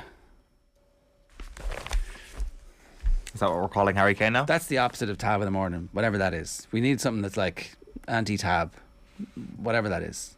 You come up with something there. Back in the race, Conte claims Spurs in top 4 hunt after rout. Come on, you're doing nothing. Tell me, give me something. Come on, fill some time. The brain is working over. The little hamster's and on the wheel. Coming up with nothing. The hamster is drinking prosecco. The hamster is running, and he ain't getting any sweat. Ready, set, Mo. Ready. Conte believes with pressure on Arsenal. Set. Can Pep more worried about Burnley than Reds, who they just beat? And Mo, Klopp tired Salah is still up for a huge week. That is the back of the Sun. It looks like all of the sub-editors were on the Prosecco yesterday as well. The Star, rout of this world. Okay, something. No, it's not very good. It's been quite the week for Chiedozie. That's Ogbene. Bottle Yobs, Target Heart. That's the old firm. Not our call. Kerry not interested in getting involved. I think that's a mistake. They should say, yeah, we'll go to Park Rin. We will go to Park Rin. Let's kill that and just go. And then they get the game in Killarney next year when the good Cork team is ready. No? Yeah, like they could definitely play their hand maybe a little bit stronger. I guess they're just leaving it up to Cork to figure out. But just step in and take all the heat out of it. Don't let Cork get any sense of momentum. That's what they did with Tyrone last year. Step in, let them have their extra week. We all know how that went. Right, 8:42. Carl Maloney is with us. Carl, how are you? Morning, lads. How are we? Very good. How are you getting on? I'm good. GAA weekend, big was at Croke Park both days. We didn't talk at all about the games on Saturday so far on the show. So yeah. Look, I mean, I think Cavan and Tipperary was a really good match to point in it at the end. Tip have really come good at the crucial moment in terms of they started the league really slowly and then they really came into it and looked quite good for long stages on Saturday, but Cavan just about doing enough. And then Louth, I mean, they're one of the stories of the spring really, in terms of what Mickey Hart has done there and 2 successive promotions, and they'll play in the Sam Maguire and the Limerick footballers as well. Another great story that where they've come from in terms of been in Division 4 for quite a while and struggling down there as well. And Billy Lee has done a brilliant job. So it's a tale of 2 managers there. Poor enough crowd at Croke Park. I think 8,000 was there on Saturday. Is that all? Yeah, I think 8,000. The traffic was chaos around us. Yeah, for 8,000. The traffic was actually quite bad on Saturday on the way in. But yeah, 8,000 I think, and then there was 31 there yesterday, or maybe just a little bit over 30. But no, good weekend's action. I mean, the Division 1 final was disappointing, I think, in terms of it was pretty much a non-event in terms of a Owen loved every second of it. He thought it was amazing. He has taken that memory to his grave. Well, it's three leagues in a row now for Kerry, isn't it? This is the only one that counts, though. Yeah. I mean, they didn't actually win one over the last 3 years. Yeah, so no, I mean, Kerry, they're definitely the favourites for the All-Ireland. Mayo obviously have a lot of players to come back in. The Division 2 final, it was a good game. I'm not sure that it have the real bite that maybe you might have expected between Roscommon and Galway. Cracker of a game of the weekend. I mean, I thought it was interesting. I definitely our WhatsApp group was alive with Jesus, Galway are pretty flaky here at 5-10 minutes into the second half. It looked like they were going to get beaten out the gate, but they did show something in coming back. Yeah, I mean, we have to mention Paul Conroy. I mean, the way that man kicks the football is just a sight to behold. He kept Galway in the game with his points in the first half. I mean, he was exceptional. He's all-star material. If Galway have a run in the championship, I think that man is going to be in the team of the year definitely at the end of the championship. And if Galway are to do something in terms of winning Connacht, maybe he'll have a key role to play. Shane Walsh came on for a little bit of a cameo, had a bit of an impact, but I mean, it's all about the goal really at the end, isn't it? Chiara Murta's goal was outstanding. And Roscommon, I think, will quietly fancy the Connacht Championship this year. They're on the opposite side of the draw, obviously, to Mayo and Galway. So all the talk is about that big match on the 24th of April, and Roscommon have Sligo in New York in their semi-final. So I think Anthony Cunningham has done a really good job there to regenerate things, because he changed up his entire backroom team for this season, and it's worked a treat. They've had some really good results, and they're definitely able to mix it with the big boys. So should be a very interesting Connacht Championship. Yeah. Like yesterday was really interesting, kind of 14 versus 14 game where both teams seem to have a sweeper, but the sweeper's totally ineffective. It was like, okay, we're just going to play around you. And I'm just really interested in that, how you can play an extra man and it can work so well for some teams, and it's just a complete disaster for others. Like Kerry used to play or tried out a sweeper a few years ago, and it went really, really badly. Like you're just surrendering a man, and now they're obviously getting it a lot better. There was just this free-flowing game of football where Roscommon ended up just winning all their battles up front, and that was the winning of it. Like you talk about Galway potentially being flaky and then turning it around and coming back. When Galway came back, you're like, okay, that's it, done. And then Roscommon came back in the end, and I think that they deserve serious credit for that. Like the thing is, when you mentioned them being on the opposite side of the draw, I wonder if we're going to give a little bit of credit to Mayo this morning and say, listen, they're 2 weeks away from Galway. Do we have to say the same thing for Galway, given Roscommon around the weaker side of the draw, and maybe they had a little bit more incentive to go all out yesterday? Yeah, possibly. I mean, Roscommon will have to peak obviously for the semi-final, and then maybe looking at a final if they get over either Sligo or New York. But they have all the capabilities to really trouble Mayo or Galway, definitely in a championship setting. Interesting that you mentioned the sweeper. Mayo looked quite open yesterday, didn't they? They didn't seem to. They didn't bother. They didn't bother at all. Look, we're going to They're giving nothing away. I'm not taking. Yeah, there's no way they're going to do the same thing again if those two teams meet, and so therefore you have to throw out the vast majority of what you've seen. That's what I'm saying. We'll get into this a bit more. Owen is like, no, you're ruining my buzz. The vast majority, or you have to throw out a lot of it. Almost all. Almost all. Yeah. Okay. Look, we'll come back to this. It's 8:46. The show is over. We're not doing any GAA analysis. Gerard's just done it for Anthony Moyles. We've got Moyles coming in. What else is going on? Well, let's run through the Premier League yesterday. Tottenham up to 4th. They came from a goal down to beat Newcastle 5-1. Matt Doherty among those on target there. West Ham still in the race for the top 4. They beat Everton 2-1. This evening, Arsenal can move back into 4th. They take on Crystal Palace tonight. That game is at 8 o'clock. Good win for Celtic yesterday. They're now 6 points clear at the top of the Scottish Premiership thanks to a 2-1 win over Rangers in the Old Firm derby. But that match at Ibrox is overshadowed after a Celtic staff member needed stitches, having been hit by a glass bottle thrown from the stands. A police investigation into that incident is said to be underway. Action here at home tonight in the SSE Airtricity League Premier Division. Leaders Derry City can extend their advantage at the top of the table to 6 points tonight if they beat UCD. That game is here in Dublin. And then elsewhere in Ballybuffet, it's Finn Harps against Drogheda United. While former Manchester United manager Louis van Gaal has revealed he's receiving treatment for prostate cancer. The Dutchman, who's currently in charge of the Netherlands national team, made that announcement yesterday, and the 70-year-old admits he didn't tell his players about his diagnosis during the recent international break because he thought it might affect their performances. In golf last night, 5 back 9 bogeys saw Stephanie Meadow slip down the leaderboard on the final day of the Chevron Championship in California. Meadow closed with a final round of 73. She finished in a tie for 35th on 3 under par overall. Leona Maguire was 1 shot further back. Jennifer Kupcho, the champion there, winning the title on the 14 under to collect the first major title of the year. While on the PGA Tour, JJ Spaun enjoyed a 2-shot victory at the Valero Texas Open last night. The American shot a final round of 3 under par 69 to end on 13 under. That was 2 shots better than Matt Jones and Matt Kuchar. Rory McIlroy and Graham McDowell both missed the cut in that tournament. And finally, in news of snooker, Neil Robertson staged a superb comeback to land the Tour Championship title in Wales last night. He came from 9 frames to 4 down to beat John Higgins 10-9. All right, good stuff. Thanks a million for that, Carl. Cheers. It's 8:48 this morning. I do wonder about Matt Doherty. He's got 2 years left on his contract this summer. Is he due a renegotiation? He's like one of the manager's favourite players. A real emblem of what I can do as a manager. Conte's going in there and going, he's my guy. Give him a contract. Yeah, it's worked out so well for him. He's playing brilliantly.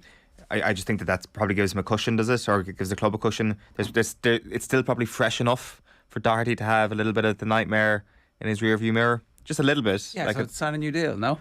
Oh, well, but like if he signs a new deal... Next year he'll only have 1 year left. Yeah, but if he signs a new deal, are you offering him more money or the same? Oh, more money. More money. You have to. See, you can't offer me the same. That's embarrassing. Yeah, I know. So no contest turn me into the best right back in the... I know, but that's obviously... You obviously sign a new deal if you're not Doherty, but like from the club's perspective, I mean...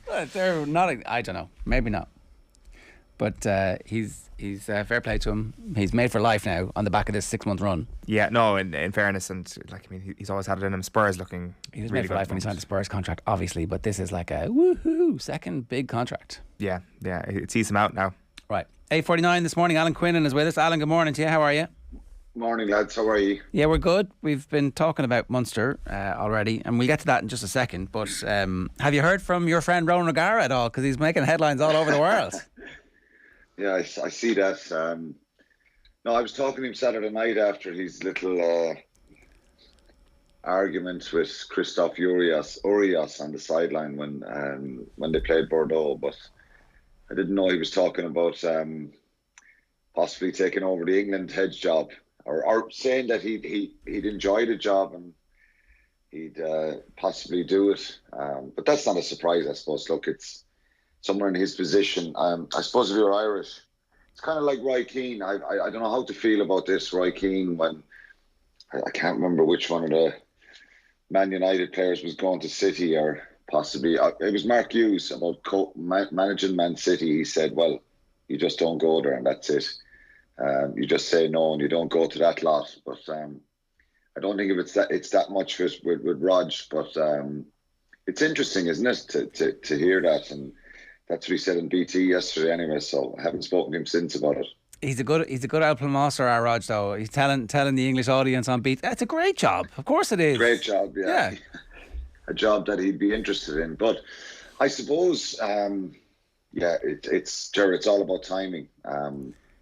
If you're Irish, you want to come back maybe and do the Irish job or the Munster job. That's what we probably think and maybe would hope would happen at some stage. But it's about timing, and if the English job came up for any coach in that position, I think I remember talking to Clive Woodward a number of years ago when we were doing stuff together on Sky, and would he go back into club management? And we were chatting about someone who was going to be an international coach, and he said, "Look, international rugby is where it's at, and if you're a coach, you have to look at that. It's a different job because you don't have that day-to-day workings, but for any coach who's on the club scene, if they were in contention for a job like that, I think they'd certainly have to look at it." I think as well, like so just take the whole weekend, right, where on Saturday there is that contretemps on the sideline and his team win and they're in great nick now for making the barrage, and they're just in good form. It's an important local rivalry that they've come out the right side of, and there's a couple of big games up against them over the next few weeks, which adds a lot of spice to that. But it's box office. If you're the owner of any club, or if you're the hierarchy of any club, or indeed if you're the union of anybody, you're like, this is going to bring a lot of attention and a lot of focus. Not only that, the rugby that his team plays is excellent. Like, he wants to keep the ball alive. He wants to entertain the crowd. He wants the players to feel like they're smart. It's like he's just reaching a bit of a sweet spot in his career now where he makes news whatever he says. Yeah, and look, it wouldn't surprise any of us who've played with Rog. He's very passionate. He's very hands-on in his approach, and I suppose Urias was kind of offended by him being on the sideline and gesturing and shouting, and he said something in French that it was too much cinema, and then Rog had a few words with him. I think it's pretty harmless, really, but it's good crack, though. He is great. It's brilliant to see. He's a bit of a history of getting involved with people on the sideline. Urias, the Bordeaux coach, He was at CAS for years as well, and so he's no angel there. And Rog, I think, has shown a bit of passion. It was brilliant to see. It was all over Twitter, and it was on our WhatsApp group as well. Loads of comments from lots of our teammates over the years. But look, I think the most important thing is you win the game, and he got a brilliant win there with his team in Bordeaux, and they're in a good position now. But it didn't surprise me. I have to say this right, because he'll kill me. His passion doesn't surprise me. The way he wears his heart in his sleeve, and when they're down on the sideline, coaches like that. That's why most of the rugby coaches are put up into the stands, and you don't have that hands-on involvement in the sideline like you see in the Premier League with managers moving up and down the touchlines. But it was great. It was great to see, and it was great that he stood his ground as well. He wasn't allowed to be bullied, and I think Urias obviously took some sort of offence to Rog encouraging his team, and I didn't see anything wrong with it. Yeah, it's celebration policing. But like the best part about it is Urias being unhappy with Ronan O'Gara being on the sideline, and Urias himself appears on the sideline to give out Ronan O'Gara. Well, he's running up and down the sideline most matches, and I've seen him do that over the years, and you can see clearly he's had some altercations with people. So I'm glad Rog stood his ground and stood up to him. Should we have more head coaches on the sideline, Alan? Can your more technical staff, not more technical, but your technical staff do the job with the eagle-eyed view? I don't know. I think you could have too many involvements, and I don't know why it happens. Sometimes you see it in France; they are allowed, depending on the stadium. So maybe there's the seats back in the stadium in Bordeaux. They're far back from the pitch, so. I actually don't know why both of them were standing down, or were they there for the whole game. I presume that's where they were positioned, but most of the time when you see coaches who are back up in the stand and they're able to speak through the earpieces that they have and speak to their technical people who are going in and out with messages. So I probably not, I'd say, is the answer, because you'd have lots of more rows, and might be good for the crowd though, and good for the cinema, as we all like a bit of cinema, right? I mean, that's it. Was it a bit of a snuff movie in Thomond Park then on Saturday night, if we're keeping with the cinema theme? It was. Yes, it was. Yeah, I think it was. I suppose I wasn't surprised.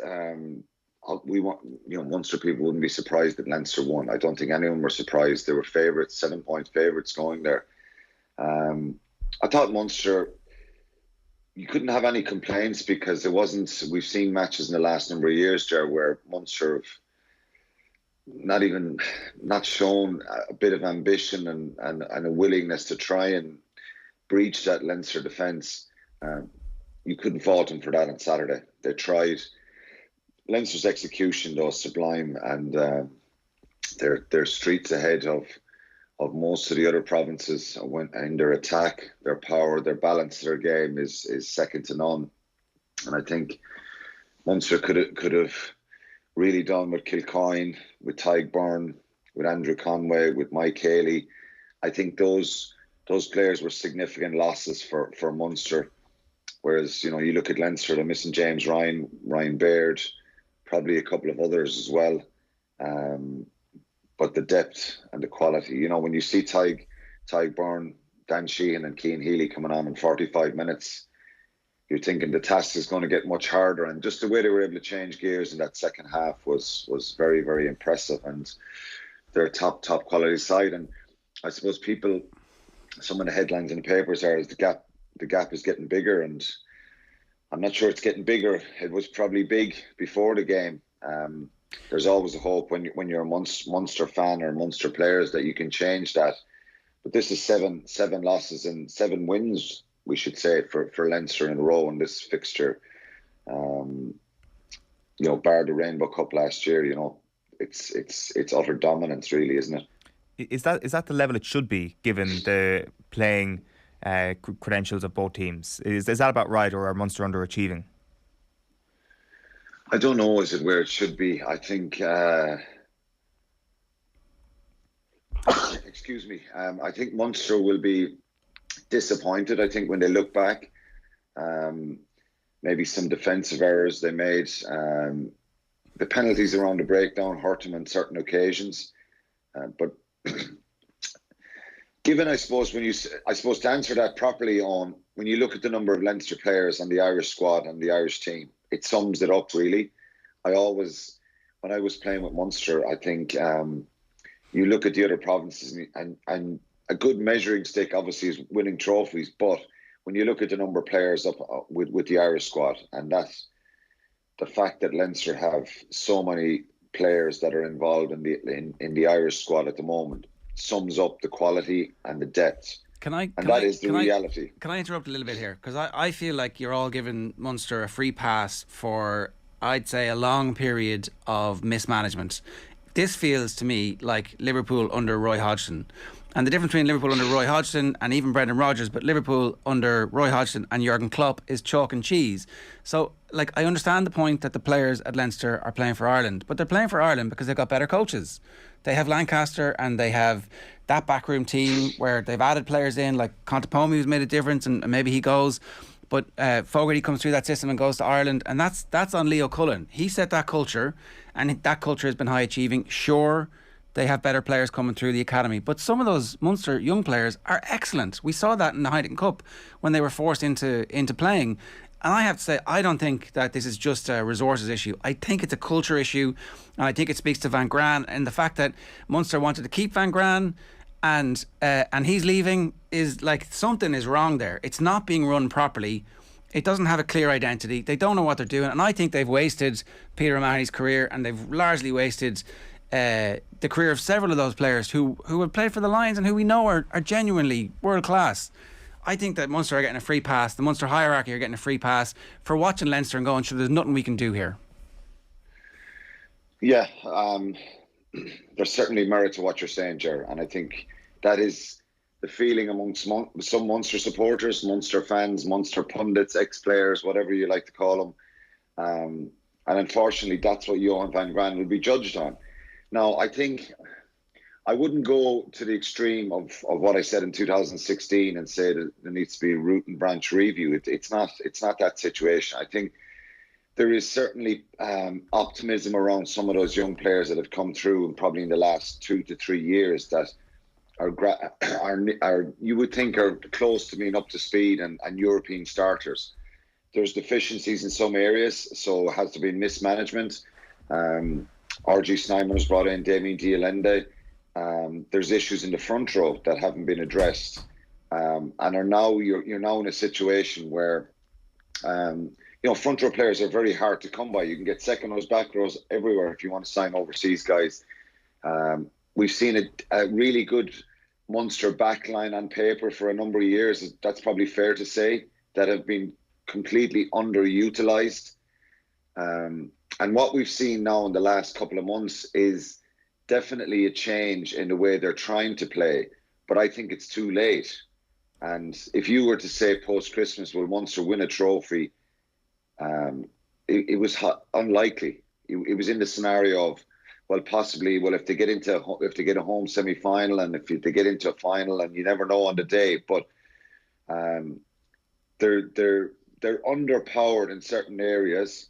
But it is fair to say that they've been mismanaged, and Stephen Larkham and Johan van Graan haven't taken this team forward to the level that people expect they should have, and they've got to own that and deal with that. That's why it's vitally important now that there is a change. There is a change in playing style.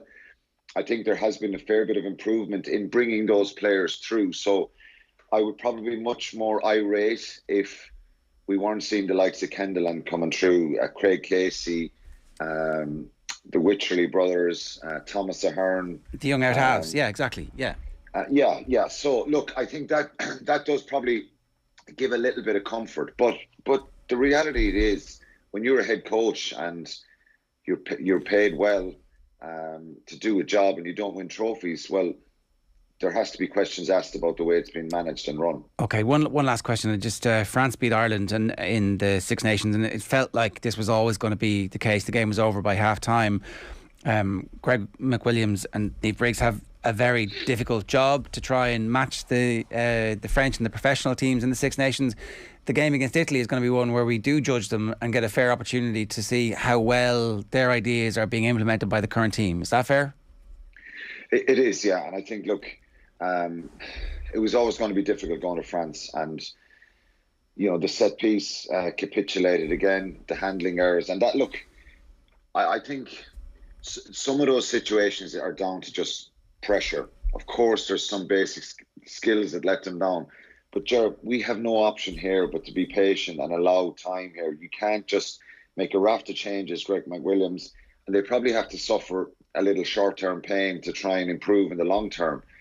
the one area where you can't just have a quick fix solution is physicality, size, power, and they're underpowered in that, that forward pack. So that is a concern. For them now, the focus just has to be trying to get better, and the pressure that's on the Italian performance now and a win there, I think that's the one where they will be probably judged a little bit more harshly. But I felt sorry for the women again. They don't want us to feel sorry for them. They've clearly stated and openly said that, but they've got to get better and they've got to improve quickly. And maybe I'm being saying that we don't expect them to win matches is a free pass, maybe like what you're saying about Munster, but we have to give them a little bit of time, and that's just the reality. Okay. All right, Alan, good stuff. Thanks a million for that. Cheers. Cheers. Thanks, sir. You'll get the full post-mortem on the Red 78 this week, the Munster podcast from Alan and Niamh Briggs a little bit later on this week. And of course, we'll also have our Six Nations show with Vodafone Live in a couple of days, looking back at the France game and looking forward to the Italy game as well. A reminder, OTB AM is brought to you live each morning by Gillette Labs for an effortless finish to your day. Here's what we got coming up on OTB Sports Radio today. OTB Gold at 1 o'clock is James McLean, State of the Union at 3 o'clock. Splonk Sport at 4, and OTB Gold is Declan Murphy with Centaur. We're talking next Gaelic football with Anthony Moyles. OTB AM on OTB Sports Radio, Ireland's first and only sports radio station. Are the rumours true that this is out of the Flooring Porter betting syndicate that we were... They're trying to hide the money here, Will. That's what they're trying to do now. I can neither confirm nor deny that. Jealous of all the inside analysis and crack on the football pod? Well, we've got you covered with the Hurling Pod. Join myself, Will O'Callaghan, along with James Skehill and Paul Murphy for the best insight this hurling season. Waterford will go to this going, this is a great chance for silver, where we're here to win it. I think we'll see a savage Waterford team coming out, and I don't have the same questions about Waterford as I would with Cork in terms of will they turn up. Subscribe to the Hurling Pod feed on the OTB Sports app now. Marginal gains? XG? Top speed? Recovery? What's it all about? Want to improve but don't know where to start? With more data than ever now available, OTB Sports have teamed up with Whoop to cut through the noise and help you raise your game, no matter the sport. OTB Sports are delivering the metrics that matter. Meaningful metrics in partnership with Whoop, the personalised digital fitness and health coach that helps you unlock your inner potential. See whoop.com for more. Follow OTB Sports social channels for the best insights and stats this season. OTB AM with Gillette. Get into your flow with the new Gillette Labs Razor with exfoliating bar. And David Clifford, what do we say? Just a masterclass. We were looking at each other a few times just going, wow, like he really is something else. And it was an interesting battle as well between himself and Pádraig O'Hara. It was, yeah. It was good to see it in person, and his movement's exceptional, there's no doubt. Off the ball, when the ball's coming in, he's moving left and right, and O'Hara, in fairness, tried everything, and he was pulling and dragging out him at times, but the strength of Clifford, he showed everything from strength to movement to left foot, right foot. His goal at the end was probably just the icing on the cake, but even throughout his performance, O'Hara went forward himself a couple of times, looked like he was trying to put him on the back foot, and Clifford identified it. The minute O'Hara went, Clifford had find himself. I think he got himself onto Plunkett once or twice, and the minute it came in, he swung it over and a couple of points. So again, very, very smart footballer, and just really, really impressive display. Do you do that with a player like David Clifford? Do you go forward? Like, should you nearly be a man-marking job? That is it for the day. Like, when I watched him bombing forward, I was like, geez, I don't know if that's what you'd be telling him from the sideline to do. If he follows you, then maybe there's a benefit in it, in the sense that then he's 70 or 80 yards away from the goal, so it's hard for him to score. But if in that instance where he doesn't track and he passes that runner on to one of the wing forwards, then you need to have someone dedicated to him, because then you have him in the ability to find those little pockets, and then you have a wing back or someone else who's now filtering into marking, which is definitely a matchup you don't want. So if you thought that he was going to follow you, there might be a benefit, but he didn't do that today. He stayed in close to goal. He did work back at times, but predominantly he's the main man up there. He's the target man, and for me, you have to have someone, and to be honest, it's going to be very hard for someone to mark him one-on-one when they have that much space either side of him.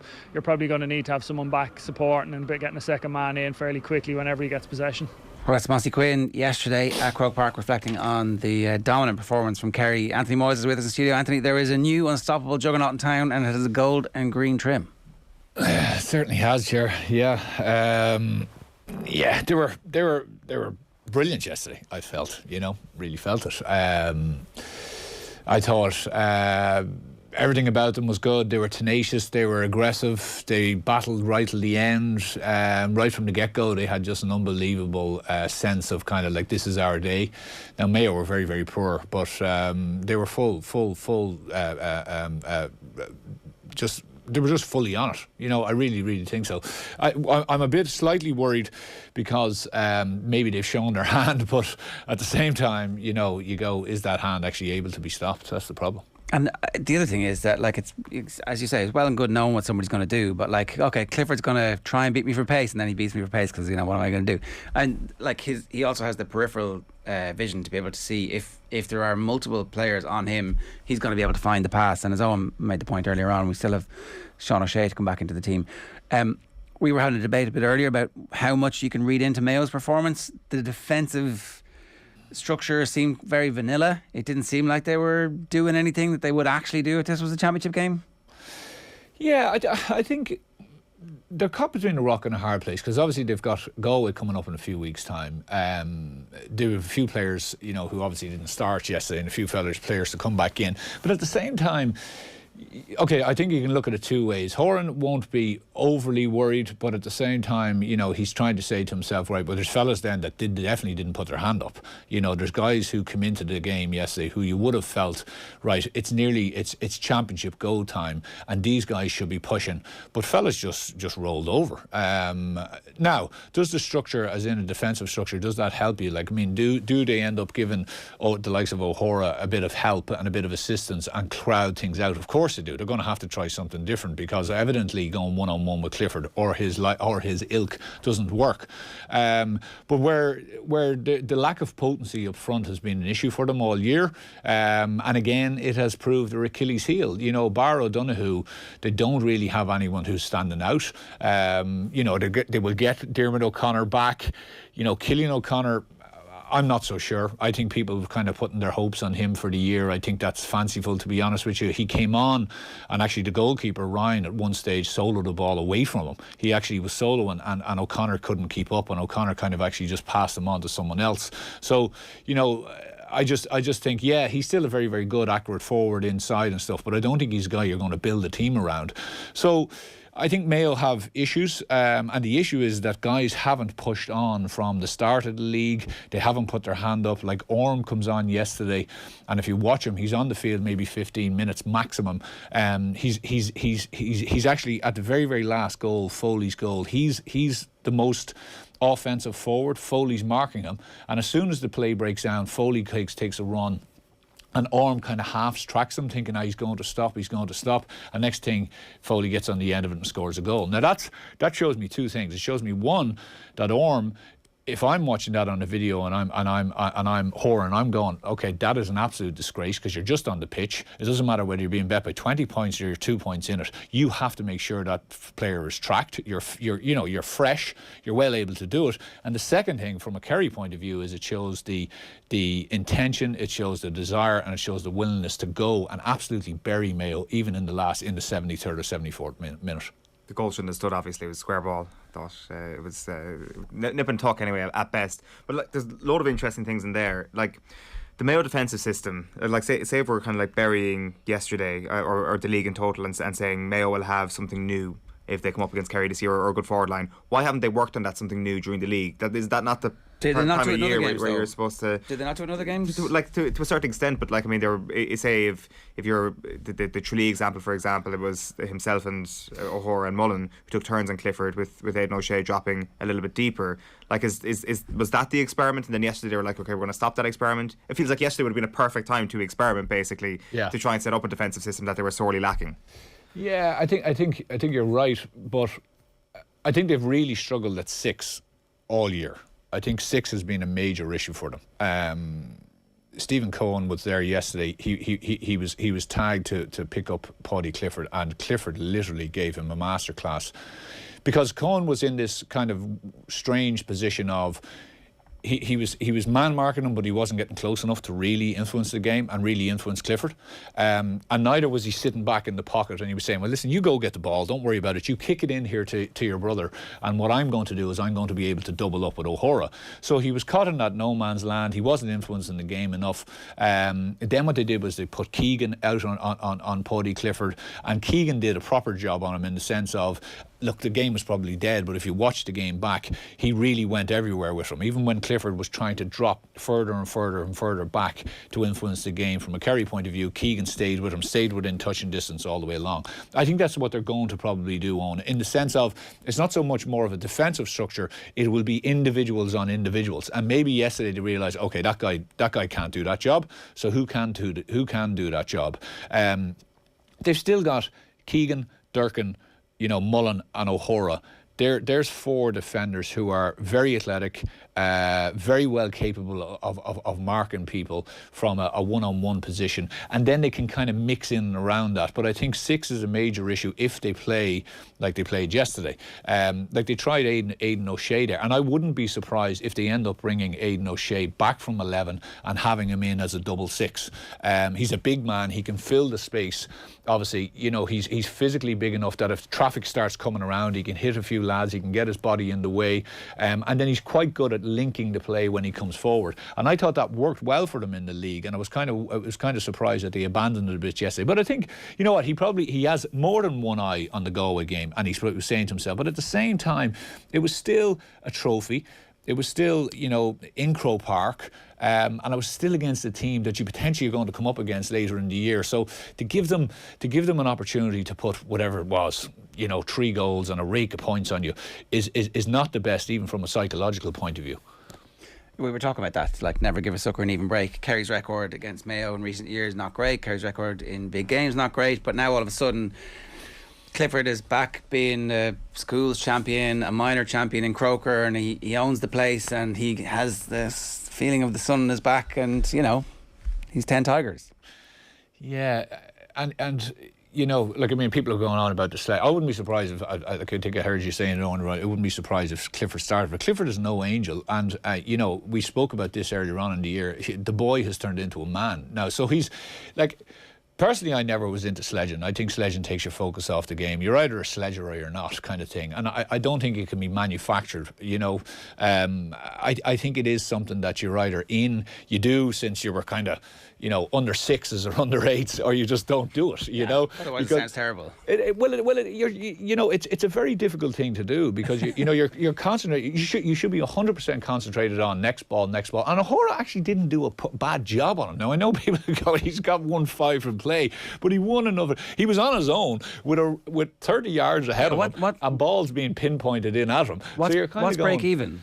Like, what is break even? It's not for that, it is, isn't it? Anything less than that, and you're like, that was brilliant. Because if he doesn't score a goal, you're saying O'Gara did a good job. Well, I remember marking Johnny Doyle when Johnny was absolutely in his pomp, I think, in a Leinster semi-final, and I was 6, Johnny was 11, and I said to myself, if I keep Johnny to 6 here, 6 to 7, maybe maximum 8, I think I've done a pretty good job. Because, he's on frees, and I think he got 6 that day. But I was thinking, yeah, that's a big win for me. Now, if someone looks at it and go, Jesus, Moyles must have got a roast, So, bar the goal. Now, he did have a couple of other goal chances, which could have been 2-7, 2-8.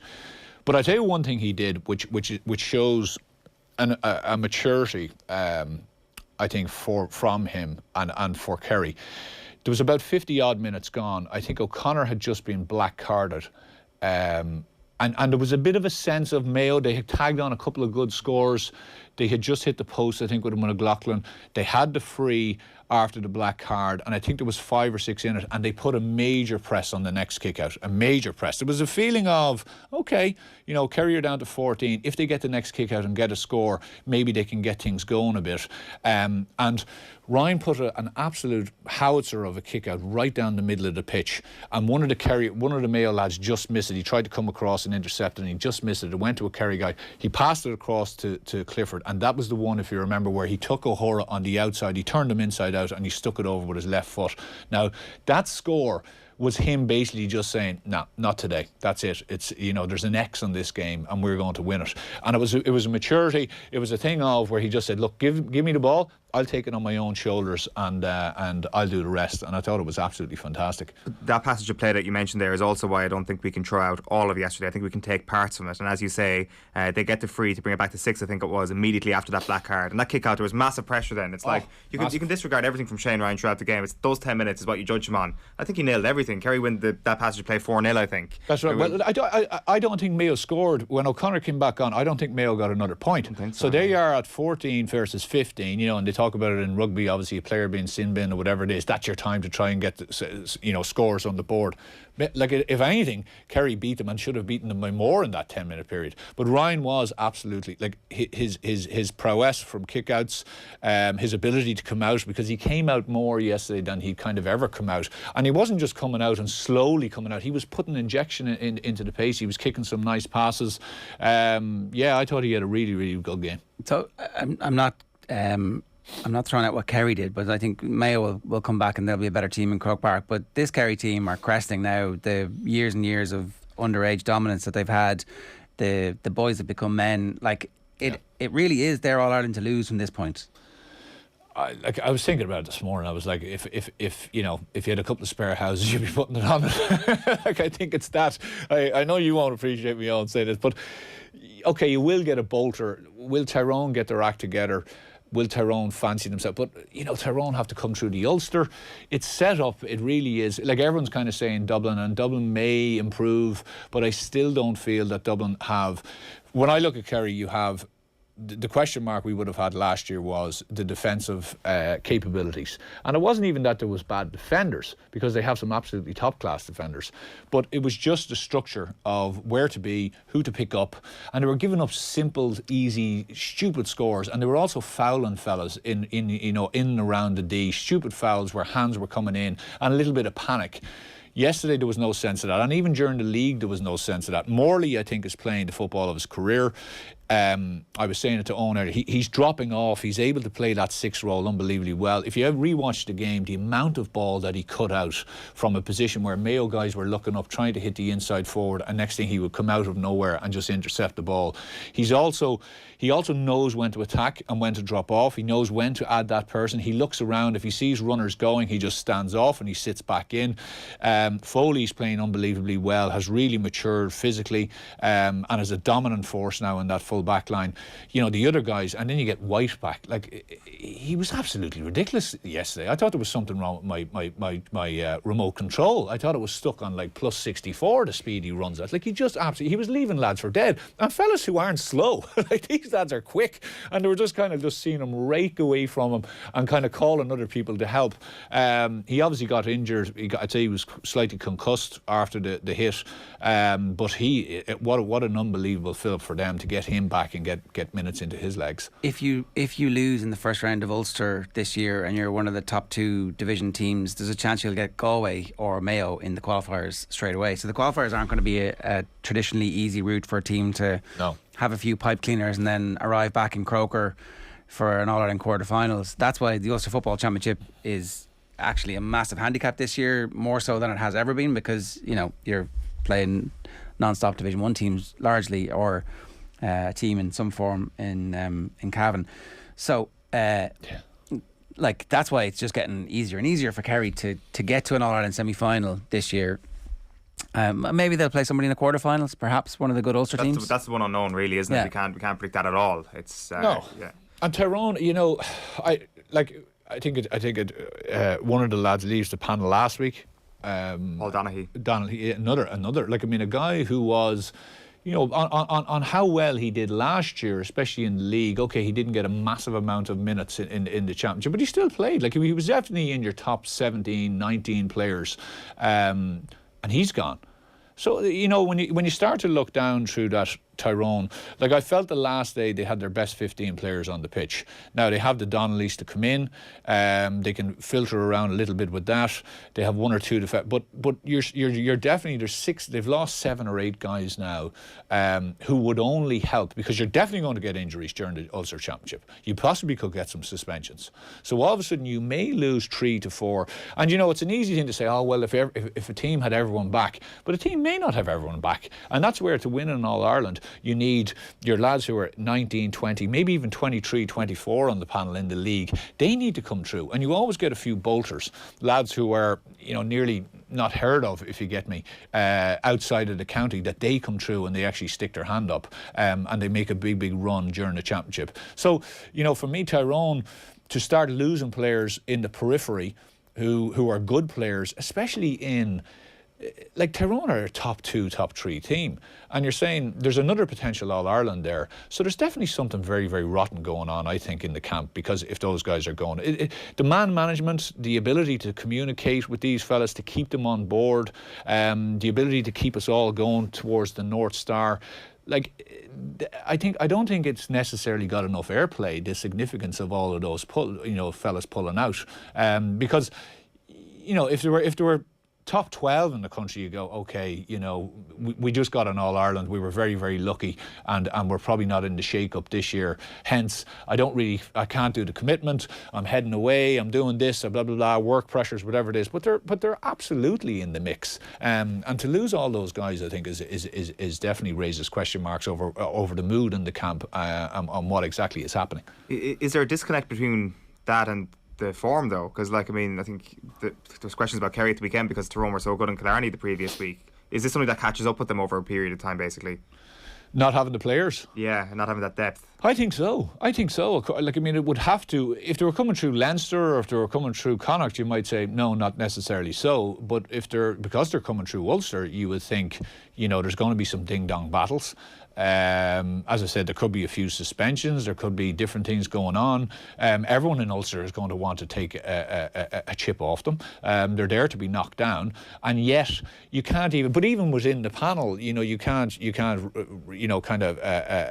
rotate guys. You can't give some fellas rest. You can't pull a fella off. Now, of course, they're still going to have a panel, but you're now your depth is dropping down to the next 7 or 8. Maybe you're having to pull some fellas in, and I just think, I think, you know, maybe someone who knows it a bit better than I do from up there would say, listen, there's nothing to see here. It was just people making individual decisions around whatever it is, their quality of life or whatever it is, or commitments. But to lose, I think, was it 7 maybe or 8? There's a retirement in the middle of that as well, so they're not all kind of walking away in the middle of the year. You know, Chin McCann, I think, just had you know, I can see you reach the summit and you're like, I've had enough now, I can go. But I buy the point that it definitely.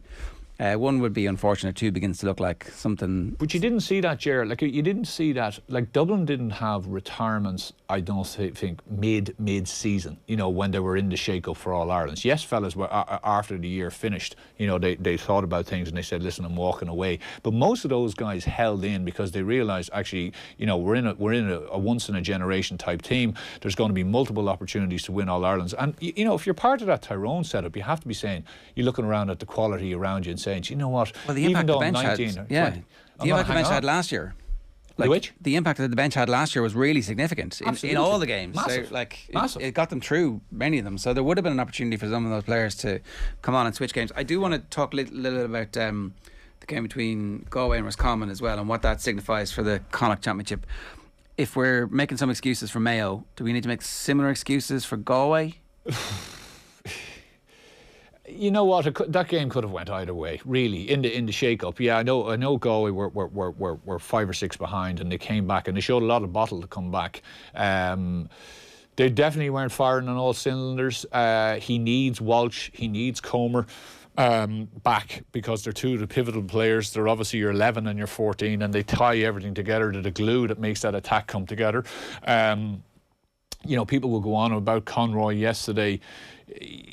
Conroy won't have it the same in other games, whereby, you know, even against Mayo, he's going to come up against two players who are very, very forward oriented. Like Ruan and Flynn were found out a bit yesterday when they had to turn and go back the other way, especially Ruan. Flynn not so much, because he had to go off injured, and he will put in a shift, but Ruan is very much forward oriented. He's very much, he wants to go. And if you look at a number of the incidents yesterday where Clifford and O'Gara were isolated, Ruan is coming back, but he never ever gets there. He never gets there to really help him and double up as a good midfielder should. So Conroy will have it a little bit difficult, a little bit different in the sense of he'll be running back more towards his own goal, but still he gave a masterclass yesterday.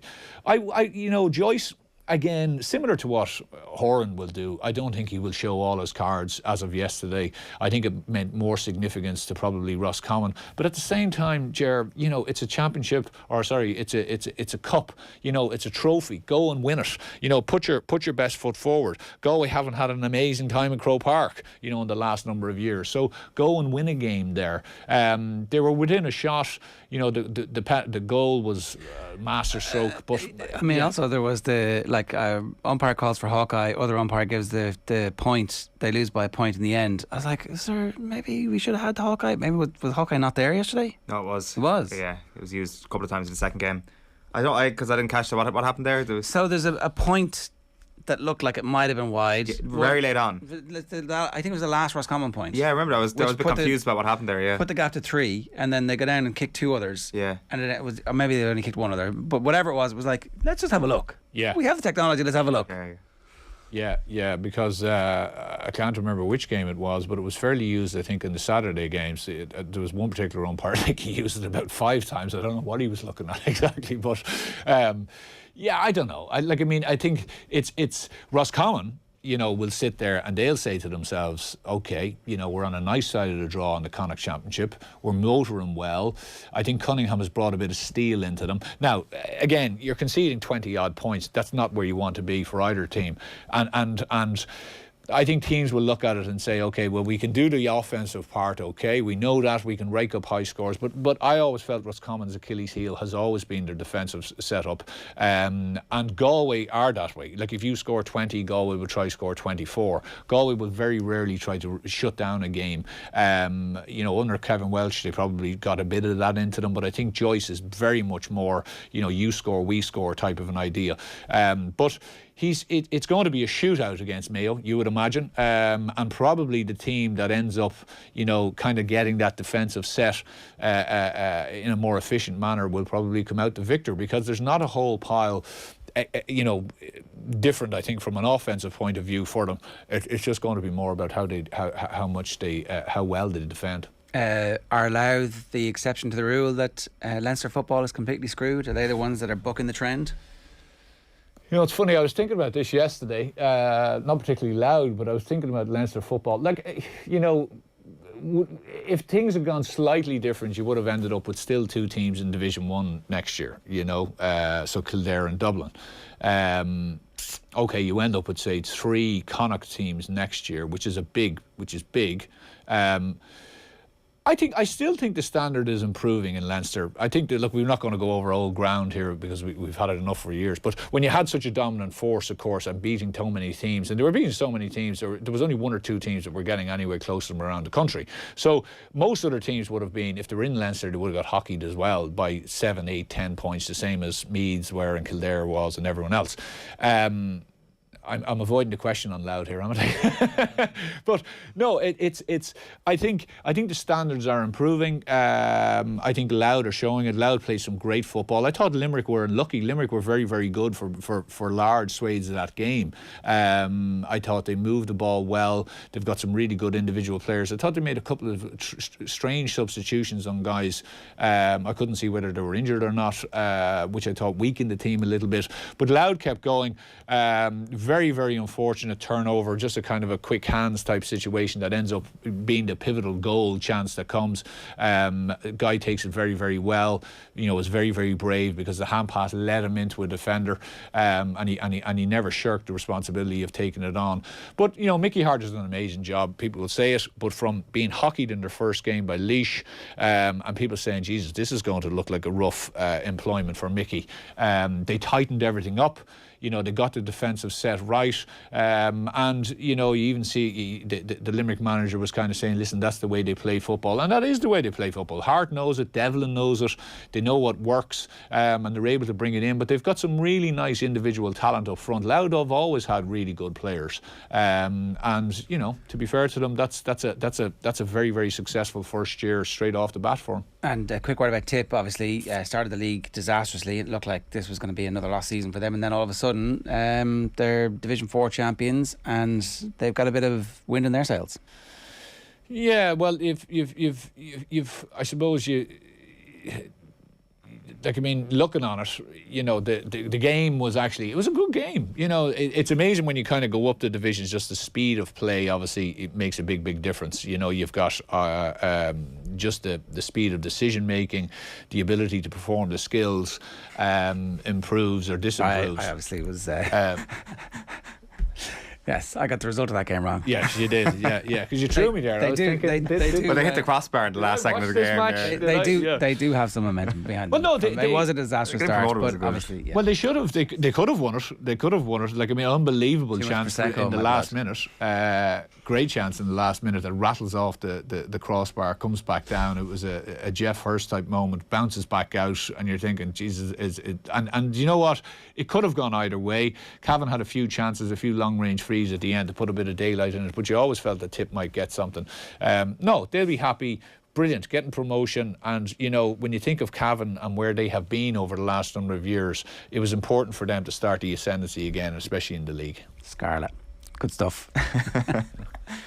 Anthony, thanks very much. No bother, Ger. A reminder, OTB AM is brought to you live each morning by Gillette Labs for an effortless finish to your day. Tomorrow from 7:30 we're talking to Graham Hunter about the Champions League. There's the Gaelic Football Power Rankings and much more as well. We've just confirmed Ronan O'Gara will be with us on Friday morning, so plenty to get into with him between now and then. Right now we're going to bring you more reaction to the weekend sport. It's a Sunday paper review. It's great to see, actually. Picture of Christian Eriksen celebrating his goal at Stamford Bridge yesterday. Comeback king. And he very much is that. 2 goals in as many games for Denmark. Now Eriksen fires home as Brentford beat Chelsea for the first time since 1939. So that's their lead picture in the Sunday Times. Beside that, Cork GAA backed the players on Munster semi-venue. So Cork GAA in effect have backed the Cork footballers and their refusal to play their Munster semi-final against Kerry anywhere other than Páirc Uí Rinn. So there is a standoff here between Cork GAA and the Munster Council. In effect, Ed Sheeran's playing at Páirc Uí Chaoimh, so that's not available. Cork want to move the game to Páirc Uí Rinn, which has a reduced capacity at the moment of 11,000, which is deemed not good enough. And so there's talks of moving the game to Killarney. But in a statement on Thursday night, the Cork players insisted they would only play the match as scheduled May 7th, Páirc Uí Rinn. They say the decision to take the game to Killarney is driven by the financial benefits resulting from a larger crowd. We feel this reasoning sets a bad precedent. Now, if an agreement, writes Mick Foley on the front page here, if an agreement cannot be reached, then Cork will concede a walkover to Kerry for the first time in championship history and move directly into the All-Ireland qualifiers. So that is definitely a brewing story at the moment.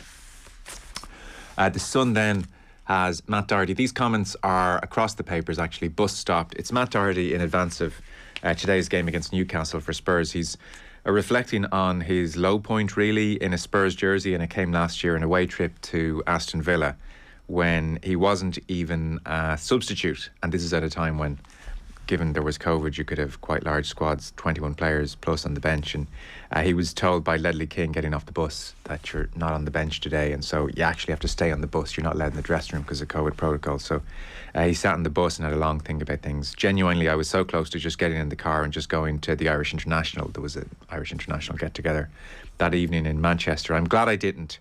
It wouldn't have been professional. But that's Doherty, and that was the final weeks of the Mourinho era when things weren't going well for him. Front page of the Sunday Independent, there was the league hurling final last night. Bennett leads Rebel rout. The front page there. That's Stephen Bennett, who scored 211 for Waterford against Cork last night to win the Allianz Hurling League title. Waterford lay down marker with awesome display is the headline. Story we might come back to in just a moment. Big clubs in line for European bailout. Sam Wallace, the Champions League format for 2024 being finalised, qualification included. There'll be 100 extra games per season, by the way, in the Champions League next year. in 2024.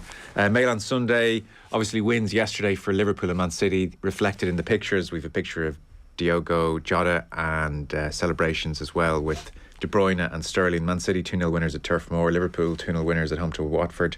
Klopp warned City, we won't give you an inch. Pep admits next weekend is title decider. And then Philip Lanigan on this GAA versus GPA situation. GAA not for budging and row with GPA is the headline there. If you're a Liverpool fan and a Mo Salah fan, good news. This is the Star. Ace is set to sign on for Reds for life. So it would seem, according to John Richardson, and this story is in the Mirror as well. John Richardson, it's the same story on both back pages, Mirror and Star.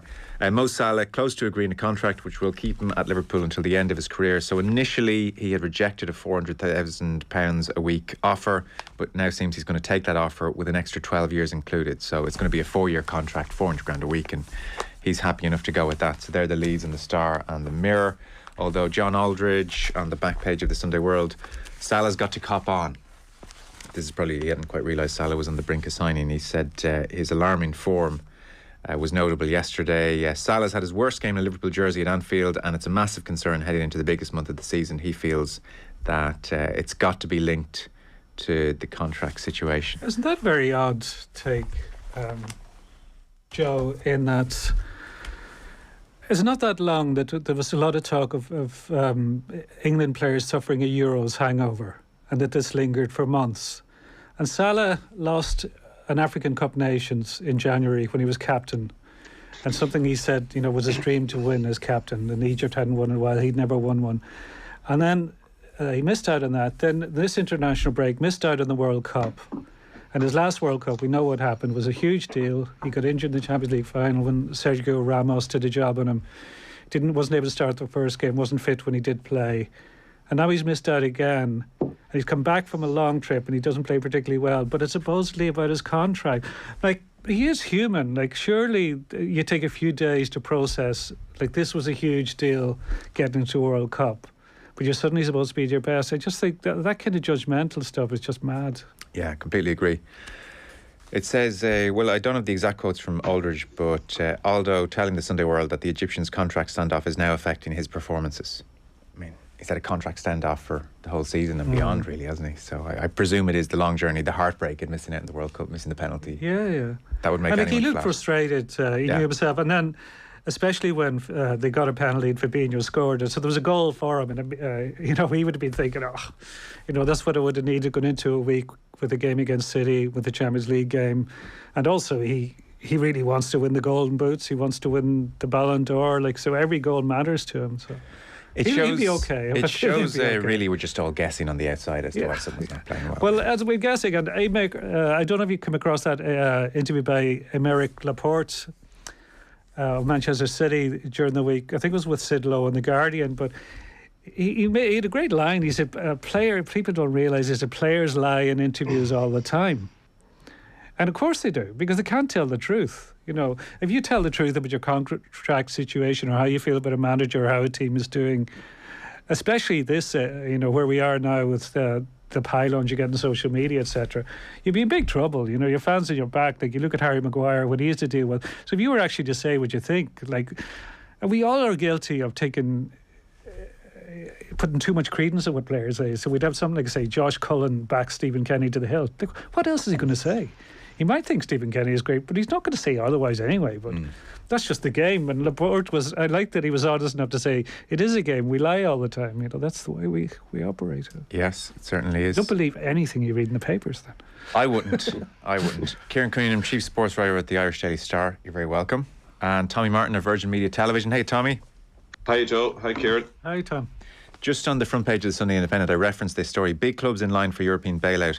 So the format of the Champions League from 2024 is taking shape. One of the interesting aspects is this safety net, which will be offered to bigger clubs. And they're, in effect, they're trying to do what the European Super League tried to do, which is to guarantee places for all the big teams. So Sam Wallace here on the front page of the Sunday Independent.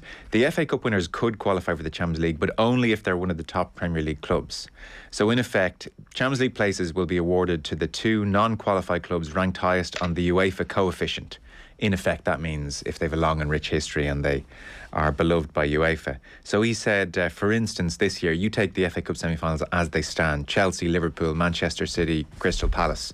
Imagine for a second Chelsea, Liverpool, Man City are outside the qualification places. If they were to win the FA Cup, they would go through. However, if Crystal Palace were to heroically win the FA Cup, then that wouldn't be good enough to get them into the Champions League. So you can work that out for yourselves. The safety net approach to giving big clubs with historic success a second chance to qualifying has caused outrage. West Ham Vice Chairman Karen Brady has said the change of heart over coefficient places by UEFA President Alexander Sefron was Putin-esque. Now, I'm all for having a go at FIFA, but can we not equate war crimes to the muddying of the UEFA coefficient? Putin has moved beyond that point now. She said the UEFA president was nodding to a rich boys club who don't like the idea of fair competition at home, leaving them without a ticket to further big bucks abroad. That part is very true. So from 2024, Tommy, the Champions League will switch from a 32-team, 8-group system to a 36-team single league table in its first round. This will add 100 more games per season to the competition. Just what the Champions League needs, I hear you say. Another 100 games as the warm-up act. Hey, it's good for business, Joe. What can I say? You'll be on Virgin Sunday, Monday, Tuesday, Wednesday, Thursday and Friday. Exactly. Yeah, I'll have a sleeping bag under the desk. Get Brian Kerr to check his diary for 2024. Just the Putin-esque. It used to be, the worst thing you could call someone was, likening them to Hitler and the Nazis, and then it became Trump-like behaviour, and now it's obviously Putin-esque is the go-to insult of last resort, you might say. This has obviously been rumbling for quite some time. These proposals where the 36-team format was aired last year, just before the Super League debacle happened. And if you remember, I think Alexander Sefrin was waiting for Agnelli, the Juventus president, to come back and say, "You okay with this? We ready to go with this?" And it was radio silence over, this is the guy who's godfather to his daughter. It was radio silence over a long weekend, and then all of a sudden the Super League thing came out, if you remember the intrigue there. So this 36-team team format has been mooted for quite some time, and is obviously, look, as we know, it's intended to head off the Super League stuff, which has been going for 30 years, ever since Berlusconi and the boys decided that the big teams shouldn't be meeting in the first round of the European Cup and getting knocked out. So it's just the latest iteration of that. Make it bigger, more games, squeeze the domestic competitions more, and protect the bigger clubs from the horrible fate of actually getting knocked out. So the 2-team safety net thing is the one that's really abhorrent, because it's directly sort of links back to what was most egregious about the Super League for most people, which was the lack of competitive integrity, where the Super League was ring fenced for a certain number of teams. This is a kind of a nod to that, which is obviously why the likes of Karen Brady of West Ham and the sort of hypothetical Crystal Palace example rings so negatively to our ears, that you would think that the whole integrity of sporting competition could be just dashed off for the sake of keeping an entitled, moneyed, spoiled group of clubs who really what they should be doing, what the right thing to do would be to address the distribution of revenues and look at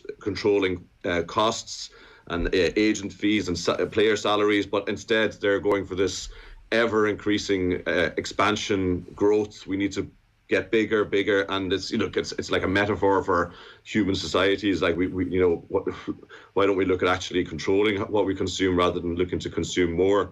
So it's all part of that same sort of argument. But the kicker to me, though, of the piece, and we do tend to get our knickers in a knot about these sort of stories, is the last sentence there, where it says, applying the new rules being proposed to last season, Shakhtar Donetsk and Lyon would have qualified. So it's not, when you see it like that, it's not quite, it's clearly wrong if Shakhtar Donetsk and Lyon haven't qualified by their own merit. But, a sort of a bumper Champions League or a bloated Champions League with Shakhtar Donetsk and Lyon, it's a bit like, all right, okay. It's like, okay, well, okay, what's the big deal? It kind of looks a bit Champions League-y anyway, yeah, so look, the 36-team format with the single league table, which is, I believe, is known as the Swiss format, which is a chess, a reference to chess competition thing. Yeah, look, I mean, 100 more. I love the Champions League. Don't get me wrong, 100 more games per season. Look, I'm not gonna do myself out of a job, but I don't know. Do we need that? Why can't we ever just be satisfied, Kieran? Yeah. Well, that's a philosophical question that would take me all day to even start to address. But I wonder, is part of the move towards 5 subs related to this as well? That the big clubs have pointed out that they will be playing these huge amount of extra games, and that you will see them rotating the squad far more, and it's going to downgrade the domestic leagues.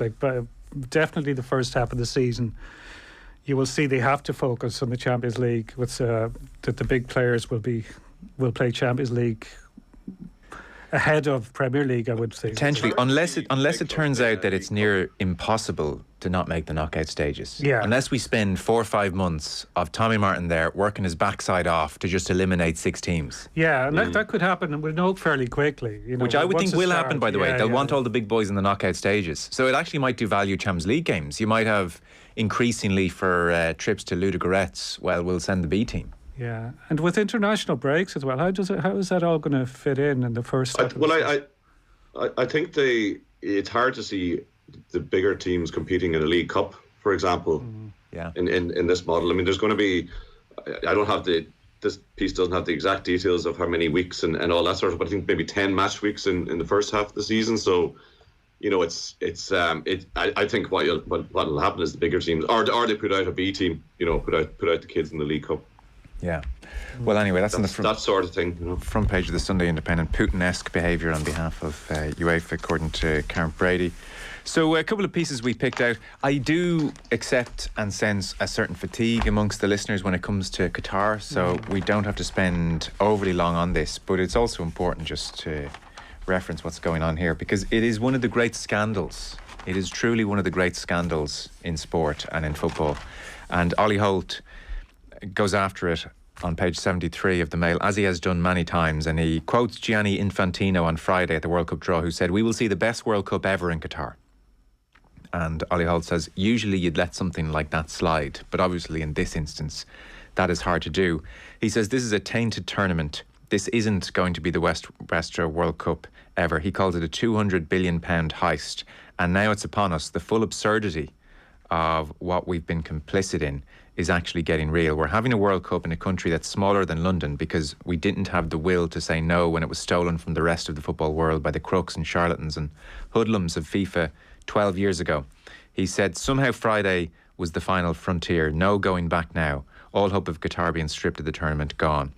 And he remembers of the 22 FIFA executives who voted in 2010 for Qatar to host the tournament, at least 16 have either been banned, accused or indicted for criminal corruption. And he mentions as well that the stadiums the players will play in were built in the blood of migrant workers. More than 6,500 workers from India, Pakistan, Nepal, Bangladesh and Sri Lanka have died in Qatar since it won the rights to host the World Cup 12 years ago.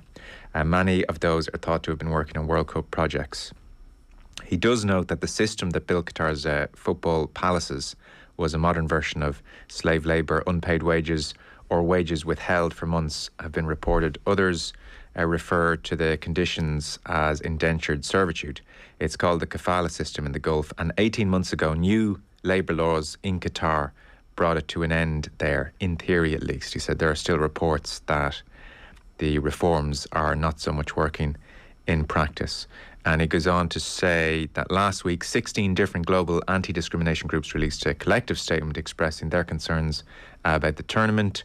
For instance, one said, "We have heard no specifics on guarantees that LGBTQ plus people, fans or residents will not be arrested for their existence." And already there's wrangling about what would happen were anybody to wave a rainbow flag at matches or outside stadiums. One official suggested the flags would have to be taken from them for their own protection, which was meant to be reassuring, rather, says Ollie Holt, but wasn't.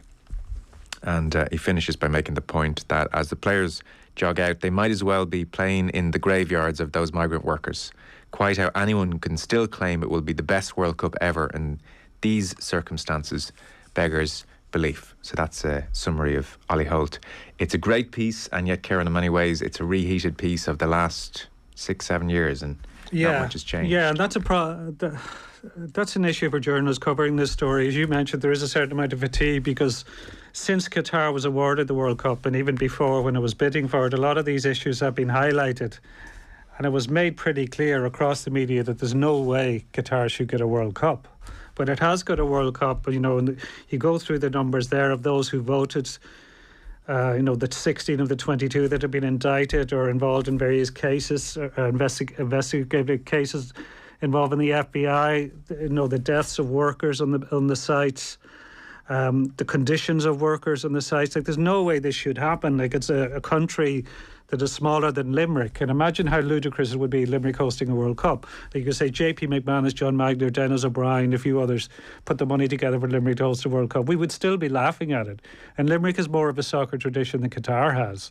And Limerick has some... I think it's got a bit of a better record of human rights than Qatar has. It's just...